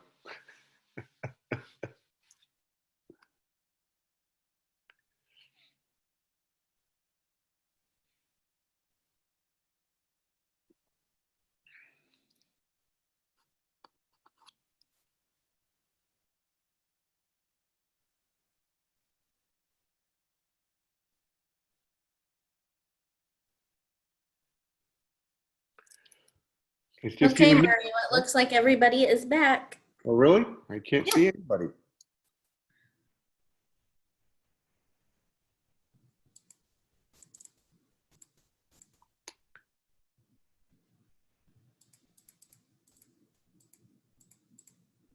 Okay, somehow I'm only seeing you. So it just might be your view of people if you go up Oh, there, to. got it. Never mind. Okay, welcome back, everybody. Let's go through the leading down principles. First one, group one, please. See everyone as a 10, whatever that means. You report out. I think Melissa is doing that. Yep. So the first question, what systems do you have in place to recognize the people on your team when they succeed? The majority of the group talked about how there are employee achievement awards. I think it was Morgan who said that their company actually has financial rewards for recognizing their employees. Sharing the success of employees, it can inspire other employees to maybe go above and beyond as well. And what does it mean for you to view the people you lead as 10s? We've got a couple of good ones on this. Bad impression. Those employees seem to get rewarded by less work, where the 10s will get more work because you know that they can get it done and it'll get done correctly. You want to acknowledge and know your employees' strengths and weaknesses, and give the non-motivated employees the opportunity to eventually make their way up to become a 10, or they'll just eventually, they may end up leaving on their own, or they will improve their skill set. And then the biggest one for me was what motivates your team, and see if you can communicate better with them about their needs and wants, and maybe tap into some skill sets to make them 10s. And I think that was pretty much it. Yeah, nice, thank you. Anybody else want to chime in? No one ever seems to want to. That's okay. So I'll say one more thing about recognition. We have these systems in place for recognition, but you need to be careful, especially as a supervisor. I had a woman that worked with me, and she just did a great job at everything she did. And the first time that I wanted to recognize her, we had an award thing, you know, a little mini award like that. And so I brought it into staff meeting and called her up and handed it to her, and everybody applauded. It was great. And then after the meeting, she came up to me and said, "Can I talk to you?" And I said, "Of course." She goes, "Please don't ever do that again." I said, "What?" She goes, "Recognize me in front of everybody." She goes, "I appreciate that you appreciate what I'm doing, and I will continue to do that, but I don't like to be brought out and recognized in front of people." And so I didn't do that anymore. And actually, one of my other workers about a year later said, "You know, this woman did this great thing. Why aren't you giving an award?" And I was, "Well, I did." "Well, why didn't we know about it?" "Because she doesn't want it." So everybody has their own perspective. Just be aware of that. Again, it's another thing you need to think about. Okay, principle number 2, develop each member as a person. Who's reporting out there, please? Julia. Thank you, Julia. Okay, so the first question was, how do you currently develop the leaders on your team, and what experiences have been the most helpful to your personal development as a leader? What we came up with was that putting leaders into leadership situations, so that having that exposure is extremely important, whether that is you know, into leadership situations or also exposure to other leaders so they can network and get, like I said, get that exposure. Professional development courses, for example, like Leadership Essentials. And then also learning from their own mistakes. So sometimes you have to put these people into situations and have them learn on their own or even fail so that they can learn. And then also mentorship programs, and they can both be formal or informal. Some companies like mine, for example, they have a formal mentorship program throughout all the locations in the US. But whether that is a program like that, or you just working directly with a higher up in the organization locally, that can also help, grow and as a leader. And then the second question was, do you know the dreams and career aspirations of the people you lead? If not, how could you learn them? And I think here it's just really important to have like an open and honest environment, as well as a good team culture and organizational culture, so these conversations can be held. A lot of companies do them, as part of the performance reviews to kind of, hey, where do you want to go in your personal and professional, development? But just having that conversation with your teams to see, what they're about and where they see themselves in the next couple of years. Great, thank you. So I want to go back on one thing you said. You put people into a place where they can fail. When they fail, what do you do? You let them learn from it, and then you told them, well, you learn. Yeah. Anybody else? I think when you fail, you learn. And what's important, what I'm trying to get at, and I'd let you do more if we had more time. If you're going to do that, which I think is a great tool, you need to be supportive of them learning. Help them figure out what the learning is by saying, yes, okay, this didn't work. What can we learn from this? And how do we move forward? And that's where you start doing your mentoring piece or your coaching piece, where you say, all right, we've gotten this situation. This is what happened. What can we learn from it? If you let them just fail, which I think is great, but don't support them in that learning process very deliberately, they may lose trust with you. So again, there's a certain amount of follow-up that really is important. Does that make sense? Yes. Yeah. So, and then you said dreams and aspirations. That's right. In our performance appraisals at NASA, we used to have, as part of that process, what do you want to do? And I always encourage my folks to develop a plan, a personal development plan. And again, that's a process that can really help you as a leader. Okay, 3, place people in their strength zone. Boy, this sounds familiar. Group number 3, please. This is Charlie Seedig. I'll be talking on this one. So the first question we had was, which of your team members seem to be placed in the roles that leverage their strengths, and which team members are mismatched for their positions? One person brought up that they have a couple team members who their roles have evolved, and I guess they haven't necessarily grown with their roles, and so they've become mismatched. So maybe they were hired originally to fill a role, but as the role evolved, they needed to kind of grow with it. Another person said that they had a team member who wasn't comfortable doing kind of specific responsibilities because of maybe like a lack of experience. And so her thought was to try and give that person more experience in that position so that she'd gain comfortability. And then another idea was to just provide positive reinforcement as she fills those responsibilities, so that she kind of gains confidence.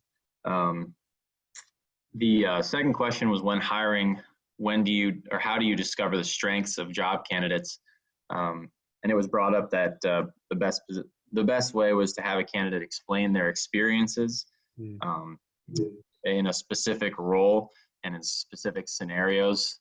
It's easy for someone to sell themselves in a general way, but when it comes to describing a role specifically or a scenario specifically that they had experience in, you can kind of get to see their true colors. So that's all we had. Cool. And of course, once you have somebody in position, you can use strength finders as a tool. It may help them as well. In fact, I know a couple of organizations that when they get serious about a candidate, they have them do strength finders before they hire them. So there are some tools out there as well. Good job. Number 4, model the behavior you desire. This is Tara. I want to make sure my audio is okay for everyone. Yeah. Okay, I'm having issues earlier. So our first one was, how would you describe your team's culture? And as a leader, how are you responsible for that culture? So each place has different culture. Some of them coincide, like teamwork, customer service. Some of them are specific. Safety was a big one, support, and then following procedures. To be responsible for that culture, you need to lead by example. So make sure you're following procedures and, showing everybody how you want your team's culture to be. Debbie said setting the thermostat, which I thought was a good one. Kind of set the thermostat for everybody so they follow really what you want them to do, making sure that the resources are available for them as well.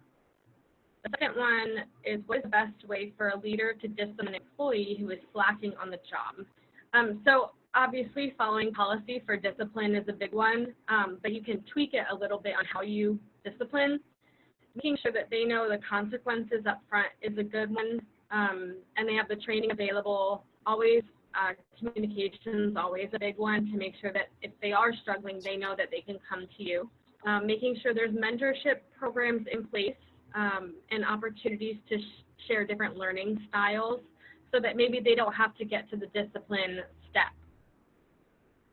And always follow policy for discipline. That's what we had. Good. Anybody else want to chime in? I just want to say one thing about this. So I'd like you to, and you don't have to answer this, but I'd like you to think about a leader you've dealt with that has a stated culture or a stated set of behaviors that he or she wants everyone to follow, but they don't do that. And how does that affect your ability to work with that leader? And we do it all the time. We say, this is what I want, but today I don't feel good, so I'm not going to behave that way. We don't necessarily do that consciously, but we do it all the time. And what I'm going to suggest to you is that, and I don't care where you are in the organization, everybody is always watching you. It's kind of big brotherish, but everybody's always watching you, because especially if you're an aspiring leader, because they want to see what you're doing and are you true to what you said.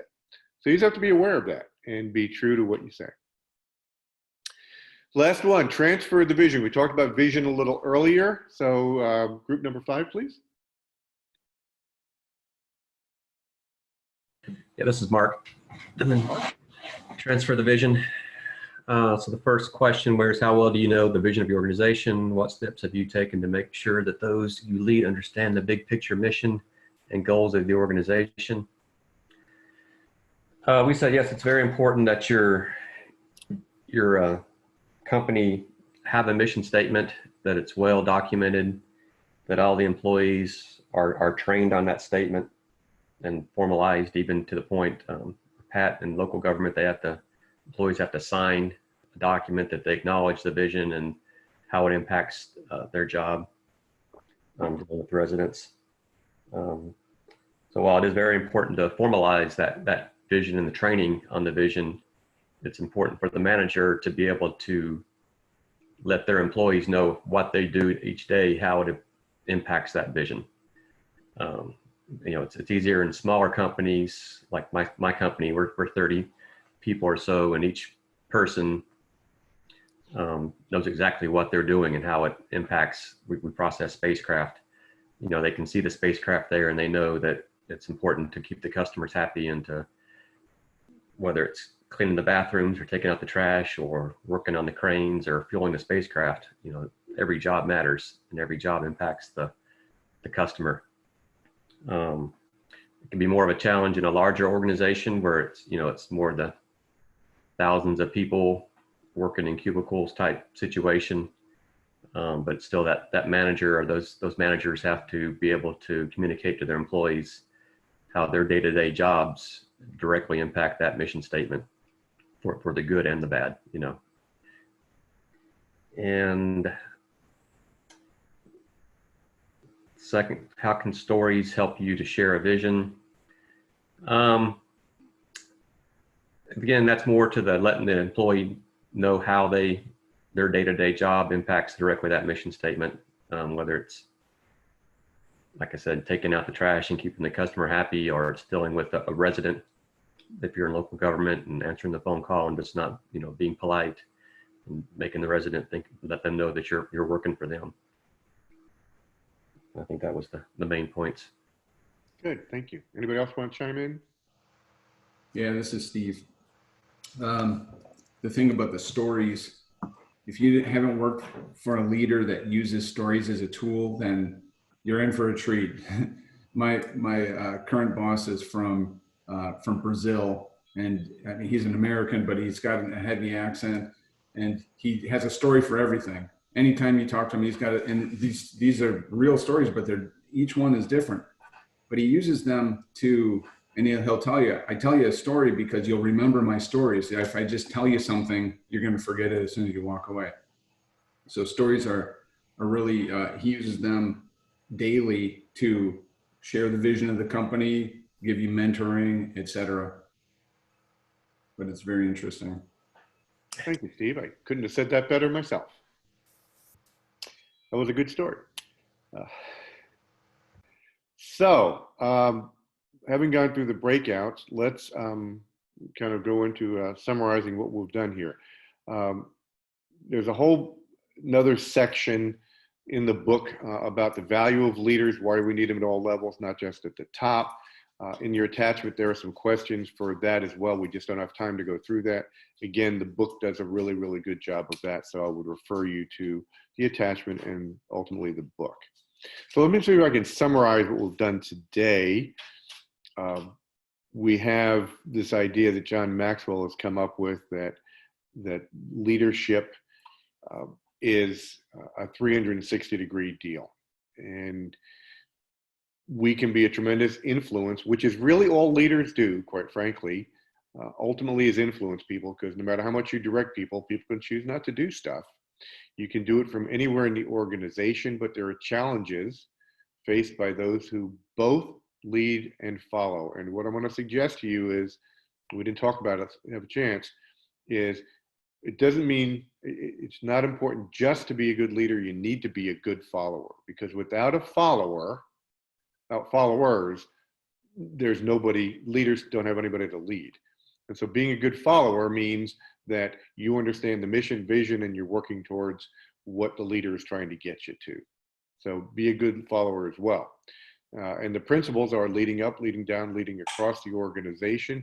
There are principles, and you need to follow those principles in order to have an impact on the organization. That's basically a summary of the book. So I'd like to try to wrap all of this up, if I can, in just a couple of minutes. All of Leadership Essentials. You've been on a journey for months here, a little extended because of our situation.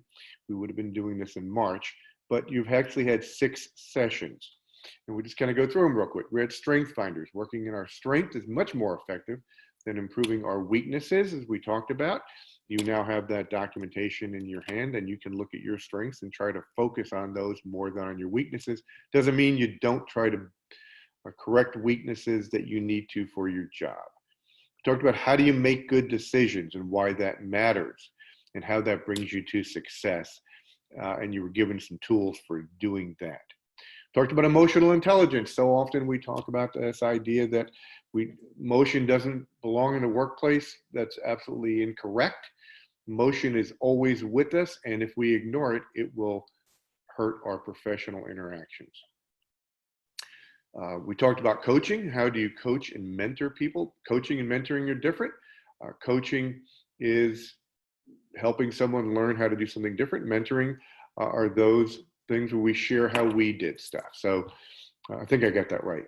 That makes for a better organization and better leaders. We have professionalism. What is your brand? It's okay to say I want to move forward and to say I want to move myself and better myself and move up in the organization. In order to do that, you have to have a brand, and it has to do with with how you deal with the issues of attitude, appearance, and how you act. And then today we talked about 360-degree leadership. You can lead from anywhere in the organization. It's okay to lead from the bottom, from the middle, or the top. And influencing is what really we need to be able to do effectively in order to move forward what we want to move forward, which is okay. And we need followers, therefore we need to demonstrate what it means to be a good follower ourselves. So that's kind of our journey, what we've done. And I'd like to leave you, I think I have enough time for this, I'd like to leave you with this video. Hey, what are you up? Let me just stop. This is from a movie called The Replacements, and it's a fictional account of what happened during the time when there was a big strike for about 1.5 years in the NFL. And Keanu Reeves here is a quarterback that's been brought in by Gene Hackman. Just watching the game. Nervous? No, I'm good. You're like a duck on a pond. On the surface, everything looks calm, but beneath the water, those little feet are just turning a mile a minute. You'll be fine. You just have to find a way to lead your team, earn their respect.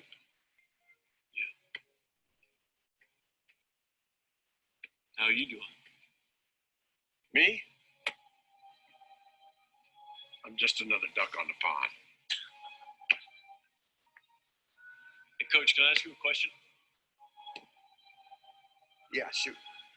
Why me? I look at you and I see two men. The man you are, the man you ought to be. Someday those two will meet. Should make for a hell of a football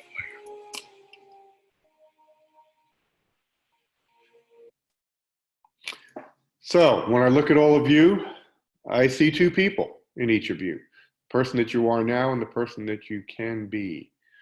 And you already have decided you want to be in leadership. You want things, you want to do things, you want to have a positive impact on people around you. And so I encourage you to take the time and energy to learn the skills that have gone through this journey with you, and that you become that person that you should be. I want to thank you very much for your time today, and especially in this particular forum, which is sort of new to all of us, and I know it's new to me facilitating. I hope that it's been of value to you. If I can help you either personally, professionally, or in your organization, my information should be on your handout, and here it is again. Please feel free to contact me. I'll be happy to speak with any of you. And now I'll send it back to Kristen and we'll get ready for the graduation. Thank you very much, everybody. I know that you, Mario, thank you so very much. We are dead on time at 11:23. Thank you. Amazing. That's no mean feat with this many moving pieces, both people and polls and PowerPoints and you name it. So kudos to you. Thanks. Well done. We are going to take a short break. Our graduation ceremony, led by another friend of Lead Brevard's, Joshua Adams from Rock Paper Simple, will be joining us at 11:30 to make some congratulatory remarks. And then we have, Candace has created a celebratory PowerPoint slide, so you'll each have a slide, and Mario and I will read your names as though you were walking across the stage. I think then Candace, maybe there are some homework assignments, and your certificates of completion and graduation will be then put into the mail to you. So Candace, if you want to address that, please, and then we're convening back here at 11:30 sharp. Yes, so you all are going to receive an email later this afternoon that is going to have a session evaluation for Mario, and then also our post-program survey. You did a pre-program survey at the beginning of the year. So we're gonna have you do both. And once I receive those back from you, then we will put your certificate of completion in the mail and send that back. So I'll have all that detail in an email that'll go out to you.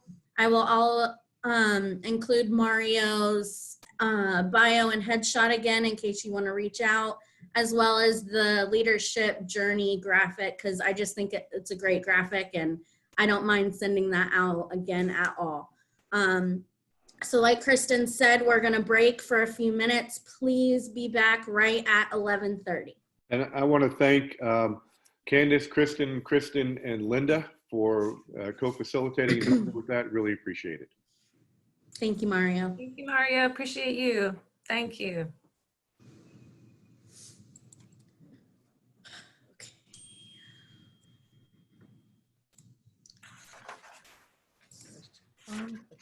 Ciao, Candace. Hi, Vinny. Okay, Kristen, I just made you host. If you can make me co-host. Yeah. Coming right up. Yep. Here we go. And I see the more option. Marvelous. Okay, then I'm gonna get this ready to launch here soon. Next. So we're just staying on this, not going on Facebook Live, correct? Nope, you guys are staying here. All your friends and family will be viewing it on Facebook Live. You're fabulous. Thank you, ladies. Thank you all. Yes. Vinny, thank you for joining us. I see that you popped on. I did. I brought a crowd with me too. They're really excited about the graduation here. This guy is so excited. Look at that. He is super excited. Yeah. That graphic doesn't work. Kristen, I know you're gonna do opening remarks, and then as you start to introduce Joshua, I will pop up his slide. All right, and I am just waiting on Joshua to join us. Yes.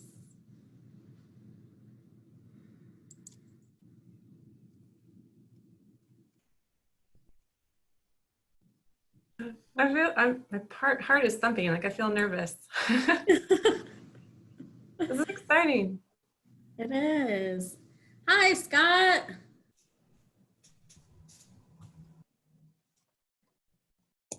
Hello, people. It's good to see people. Right? It's really good to see people. Yeah. A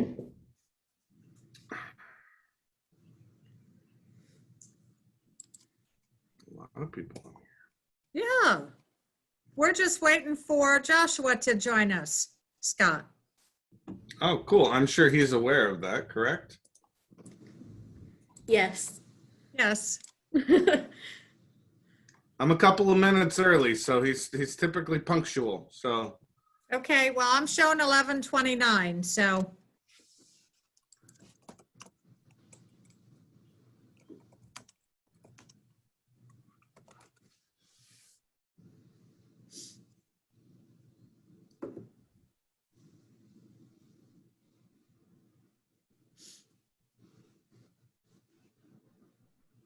There Joshua is. Hi. Hello. Thank you for joining us. Of course. Thanks for having me. Hey, Joshua. Hello. Got about 30 seconds. Awesome.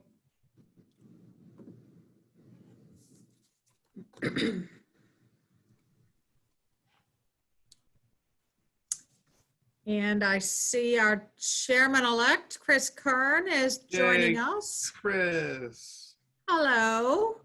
Hi, Chris. So for you all in Leadership Essentials, some of these people, Robin Hadaway, Chris Kern, Vinnie Toronto, they're all members, Scott Eller, they're all members of our board of directors who support this program's inception 2 years ago and have been at our side promoting it and supporting it through this year in the transition to a virtual platform. So we're thrilled to have you join us. I'm going to invite Candace to go ahead at now 11:30. And I've gotten a notice that we are live on Facebook. So I hope that your guests and family are able to join us there. It's my pleasure to offer some congratulatory remarks to you, Joshua Adams, who is the head honcho at Rock Paper Simple. He is also a Leadership Brevard graduate, the class of 2017. Best class ever. Best class ever. And in 2019 was recognized by Lead Brevard as one of the top 4 under 40 that year. So we're delighted to have Joshua with us for a few remarks this morning. Scott Eller and Joshua work together, so that's another nice connection. So please help me welcome Joshua Adams. Thank you so much, Kristen. I'm honored to be here. We believe so much in the program, in both the leadership essentials and the primary program. So much so that ever since I went through it, we've had a team member involved in just about every program in some way or another. So I'm going to keep it relatively short. I know you've all been on a marathon this morning. I saw that agenda. Wow. Well done. Well done. And so you're all here because you're leaders, or you are an aspiring leader, or somewhere in between. And, you know, the call of leadership is not only a step forward in your own career and personal development, but good leadership is something that the world around us needs. And so I'm going to spend a little bit talking about the impact of leadership, especially in a crisis, right? Especially with things going on as they are now, leadership is even more important. I consider myself a student of leadership. I'm always learning. And so I'm excited to hear that you guys have been pursuing leadership.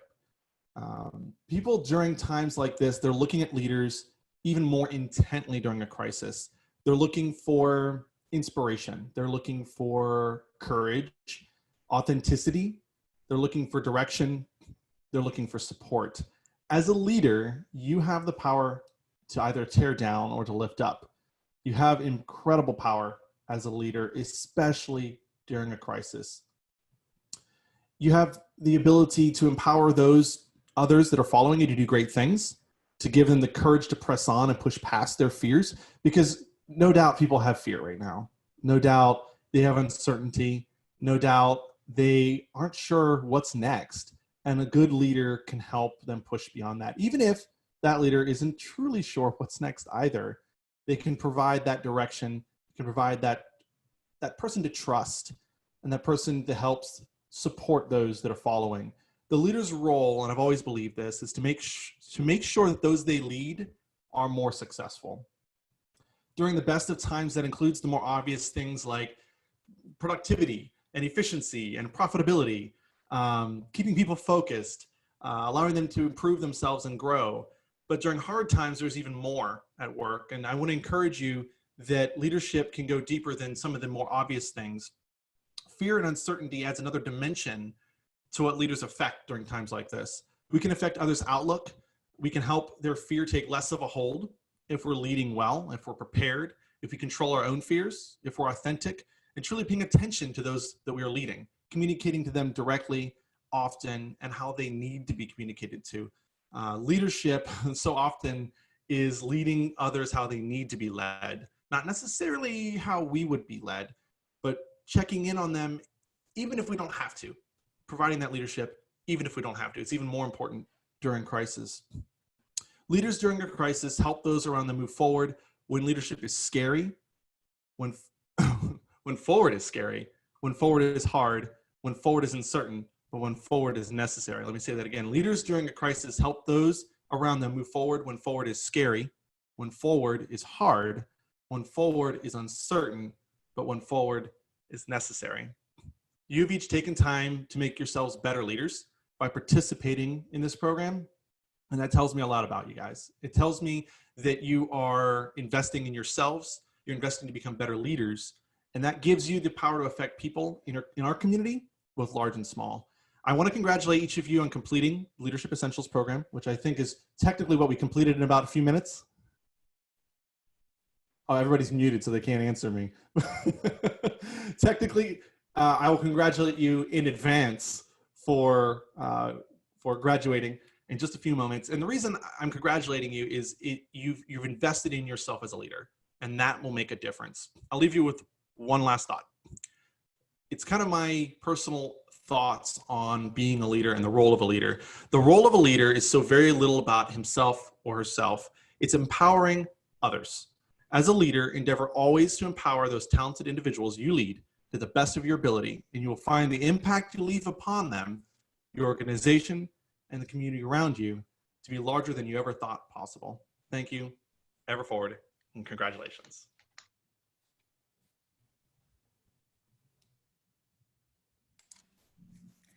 Joshua, thank you so very much. One of the things we need to talk to Zoom about is giving us more emojis so that we have a different way to congratulate, you know, and say thank you. I'm going to invite the Leadership Essentials class members to also recognize and say thank you in their own way. We're so glad that you were able to take time out of your schedule today to join us. I know you've got another commitment for your organization, hard start at noon. So, you know, off you go. We have just a couple of minutes. I don't know if Joshua, you have time, or if I can segue, if there are any questions perhaps for Joshua in the next, let me do math real quickly. In the next 6 minutes. If anybody has a question for Joshua, they could unmute themselves and ask that question.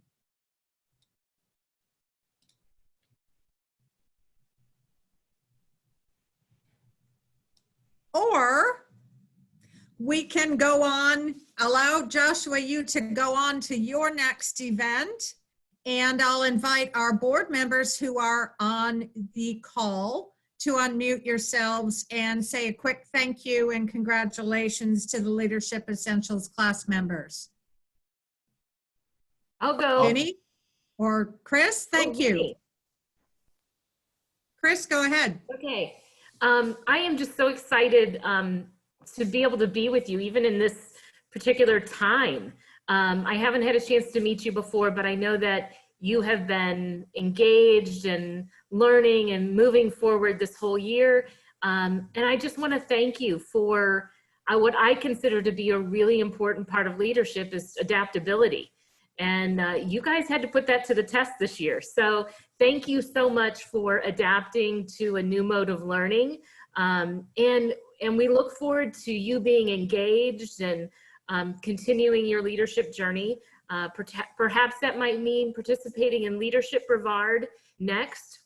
Regardless, we're just so happy for you and how you have moved and grown. And we look forward to seeing all the many great things that you'll do this year. Thank you. Vinny, are you queued up? I am. Myself and this crowd, we're all so excited. This guy over here is really excited. We're all very excited for your dedication and your commitment to yourselves and to the community to make us all better. You know, it's funny. We were talking earlier. We were talking about life, right? And like a long chain of events. And there are things that come in front of us, obstacles, and they can seem overwhelming. If you're at the foot of a mountain and you look up, it can be gigantic. But it's all about one step in front of the other. And those steps can be good steps and those steps can be bad steps.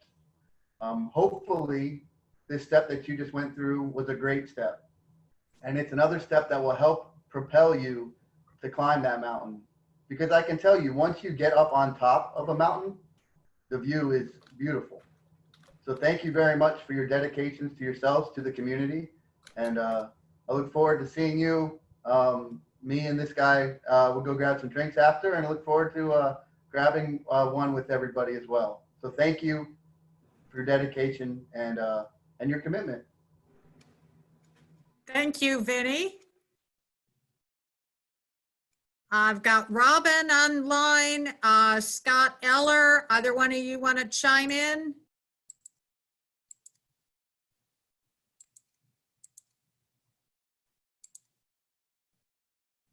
So you can just unmute yourself and say hello and congratulations to the new class.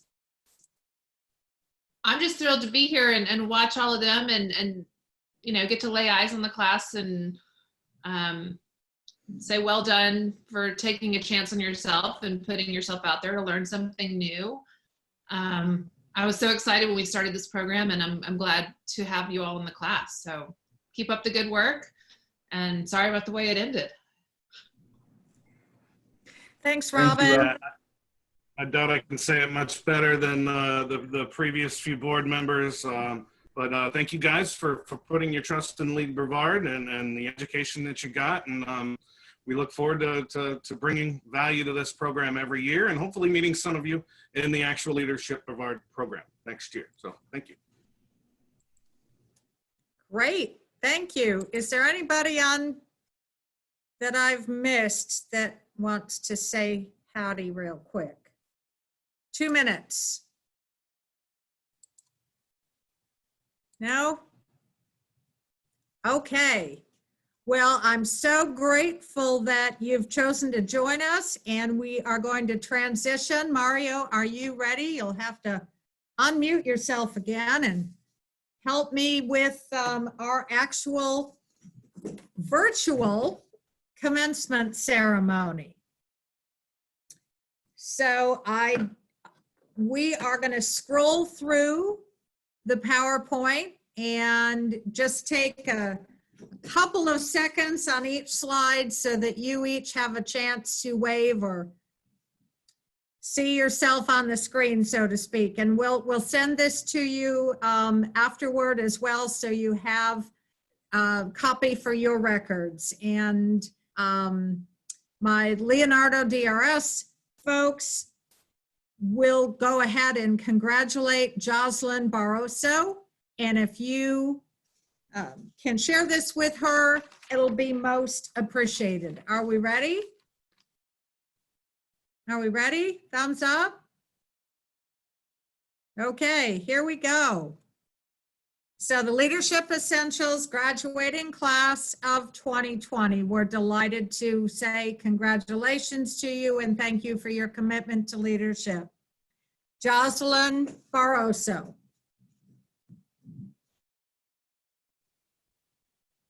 Steve Beck.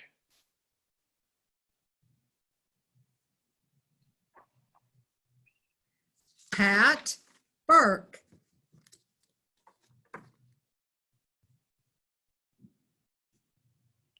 Debbie Carson. Hey, Debbie's got a little happy dance going on. Okay, Lonnie, you survived the storage room. Lonnie Dunn.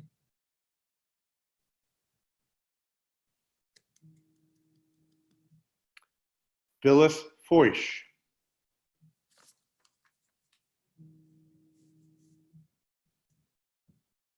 Jessica Gensler.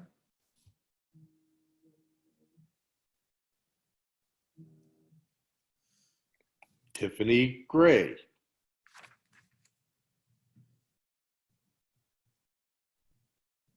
Matt Hardy.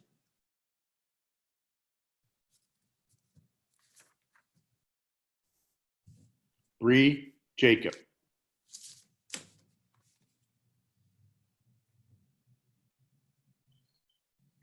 Tara Johnson.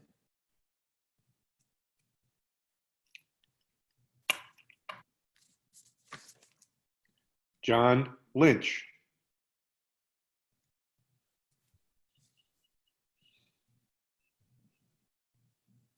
Mark Momblo.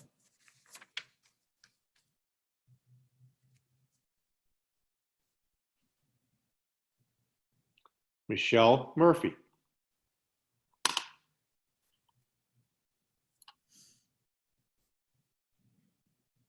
Melissa Parker.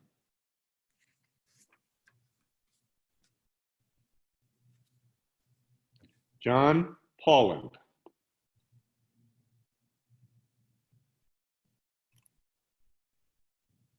Bobby Pesos.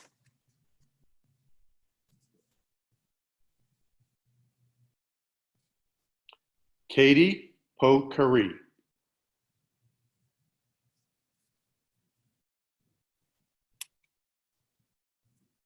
Inez Ramirez.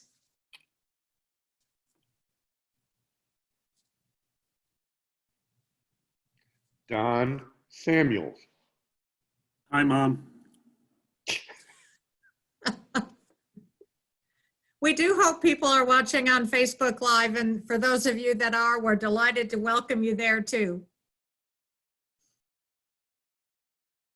Cynthia Sandoval.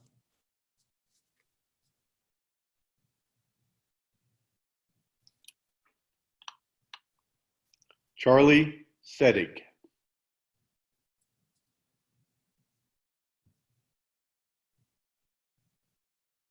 David Smith.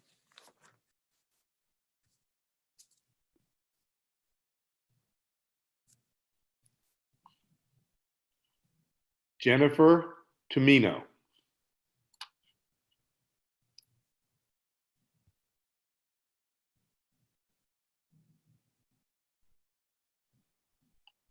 Lisa Turner.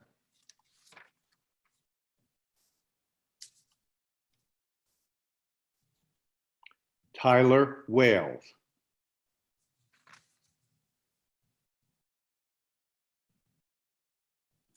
Julia Willardford.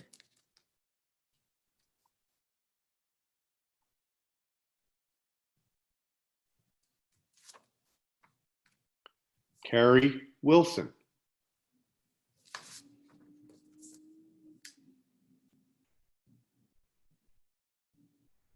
And Morgan Wynn.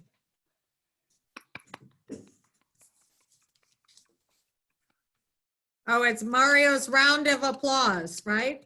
Yay! Exactly. Congratulations! Yes, indeed. Congratulations to you all. class. Thank you, everybody. You did it.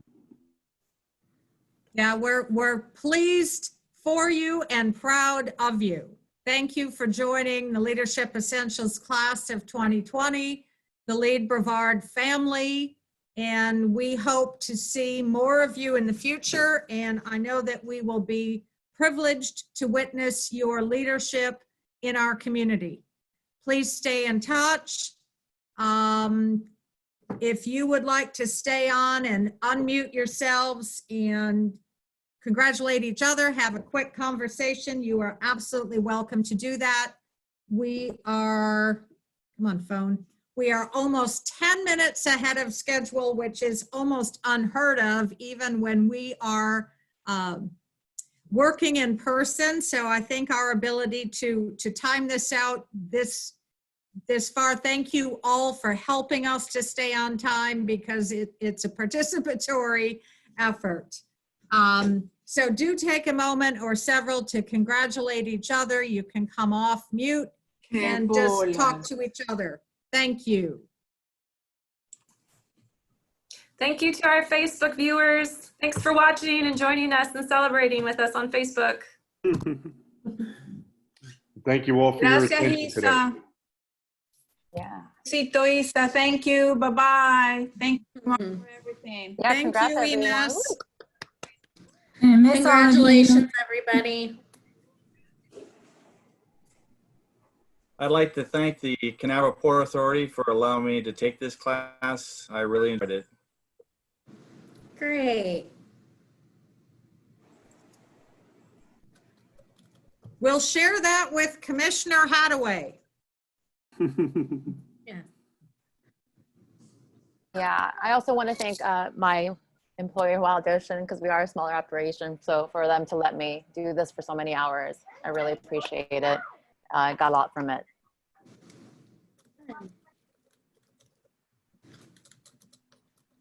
Yes, congratulations to everybody. And I also wanted to thank the Melbourne Regional Chamber for allowing me to take this class and participate in everything that it's offered. And congratulations again to everyone.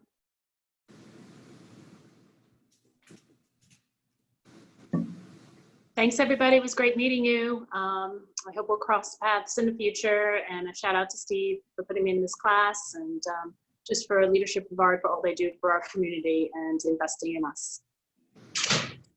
Thank you, Debbie. Just want to thank the Town of Palm Shores for allowing me to attend, and it was a pleasure meeting all of you, and I hope to see you all soon. Pat, thank you. You will. Congratulations, everyone.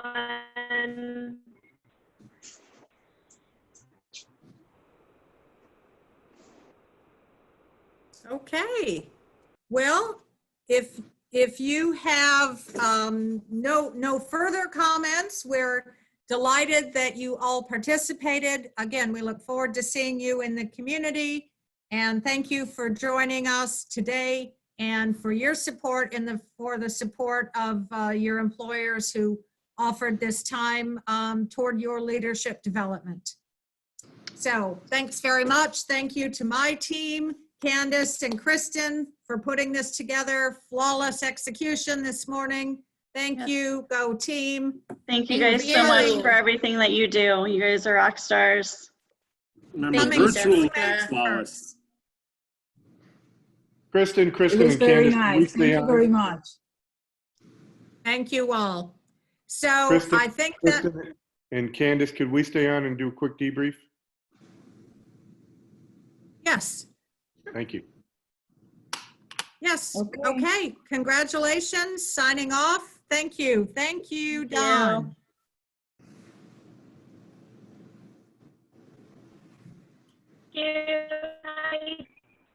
Bye, Tara. I'm gonna stop the recording. Congrats, guys. Thank you.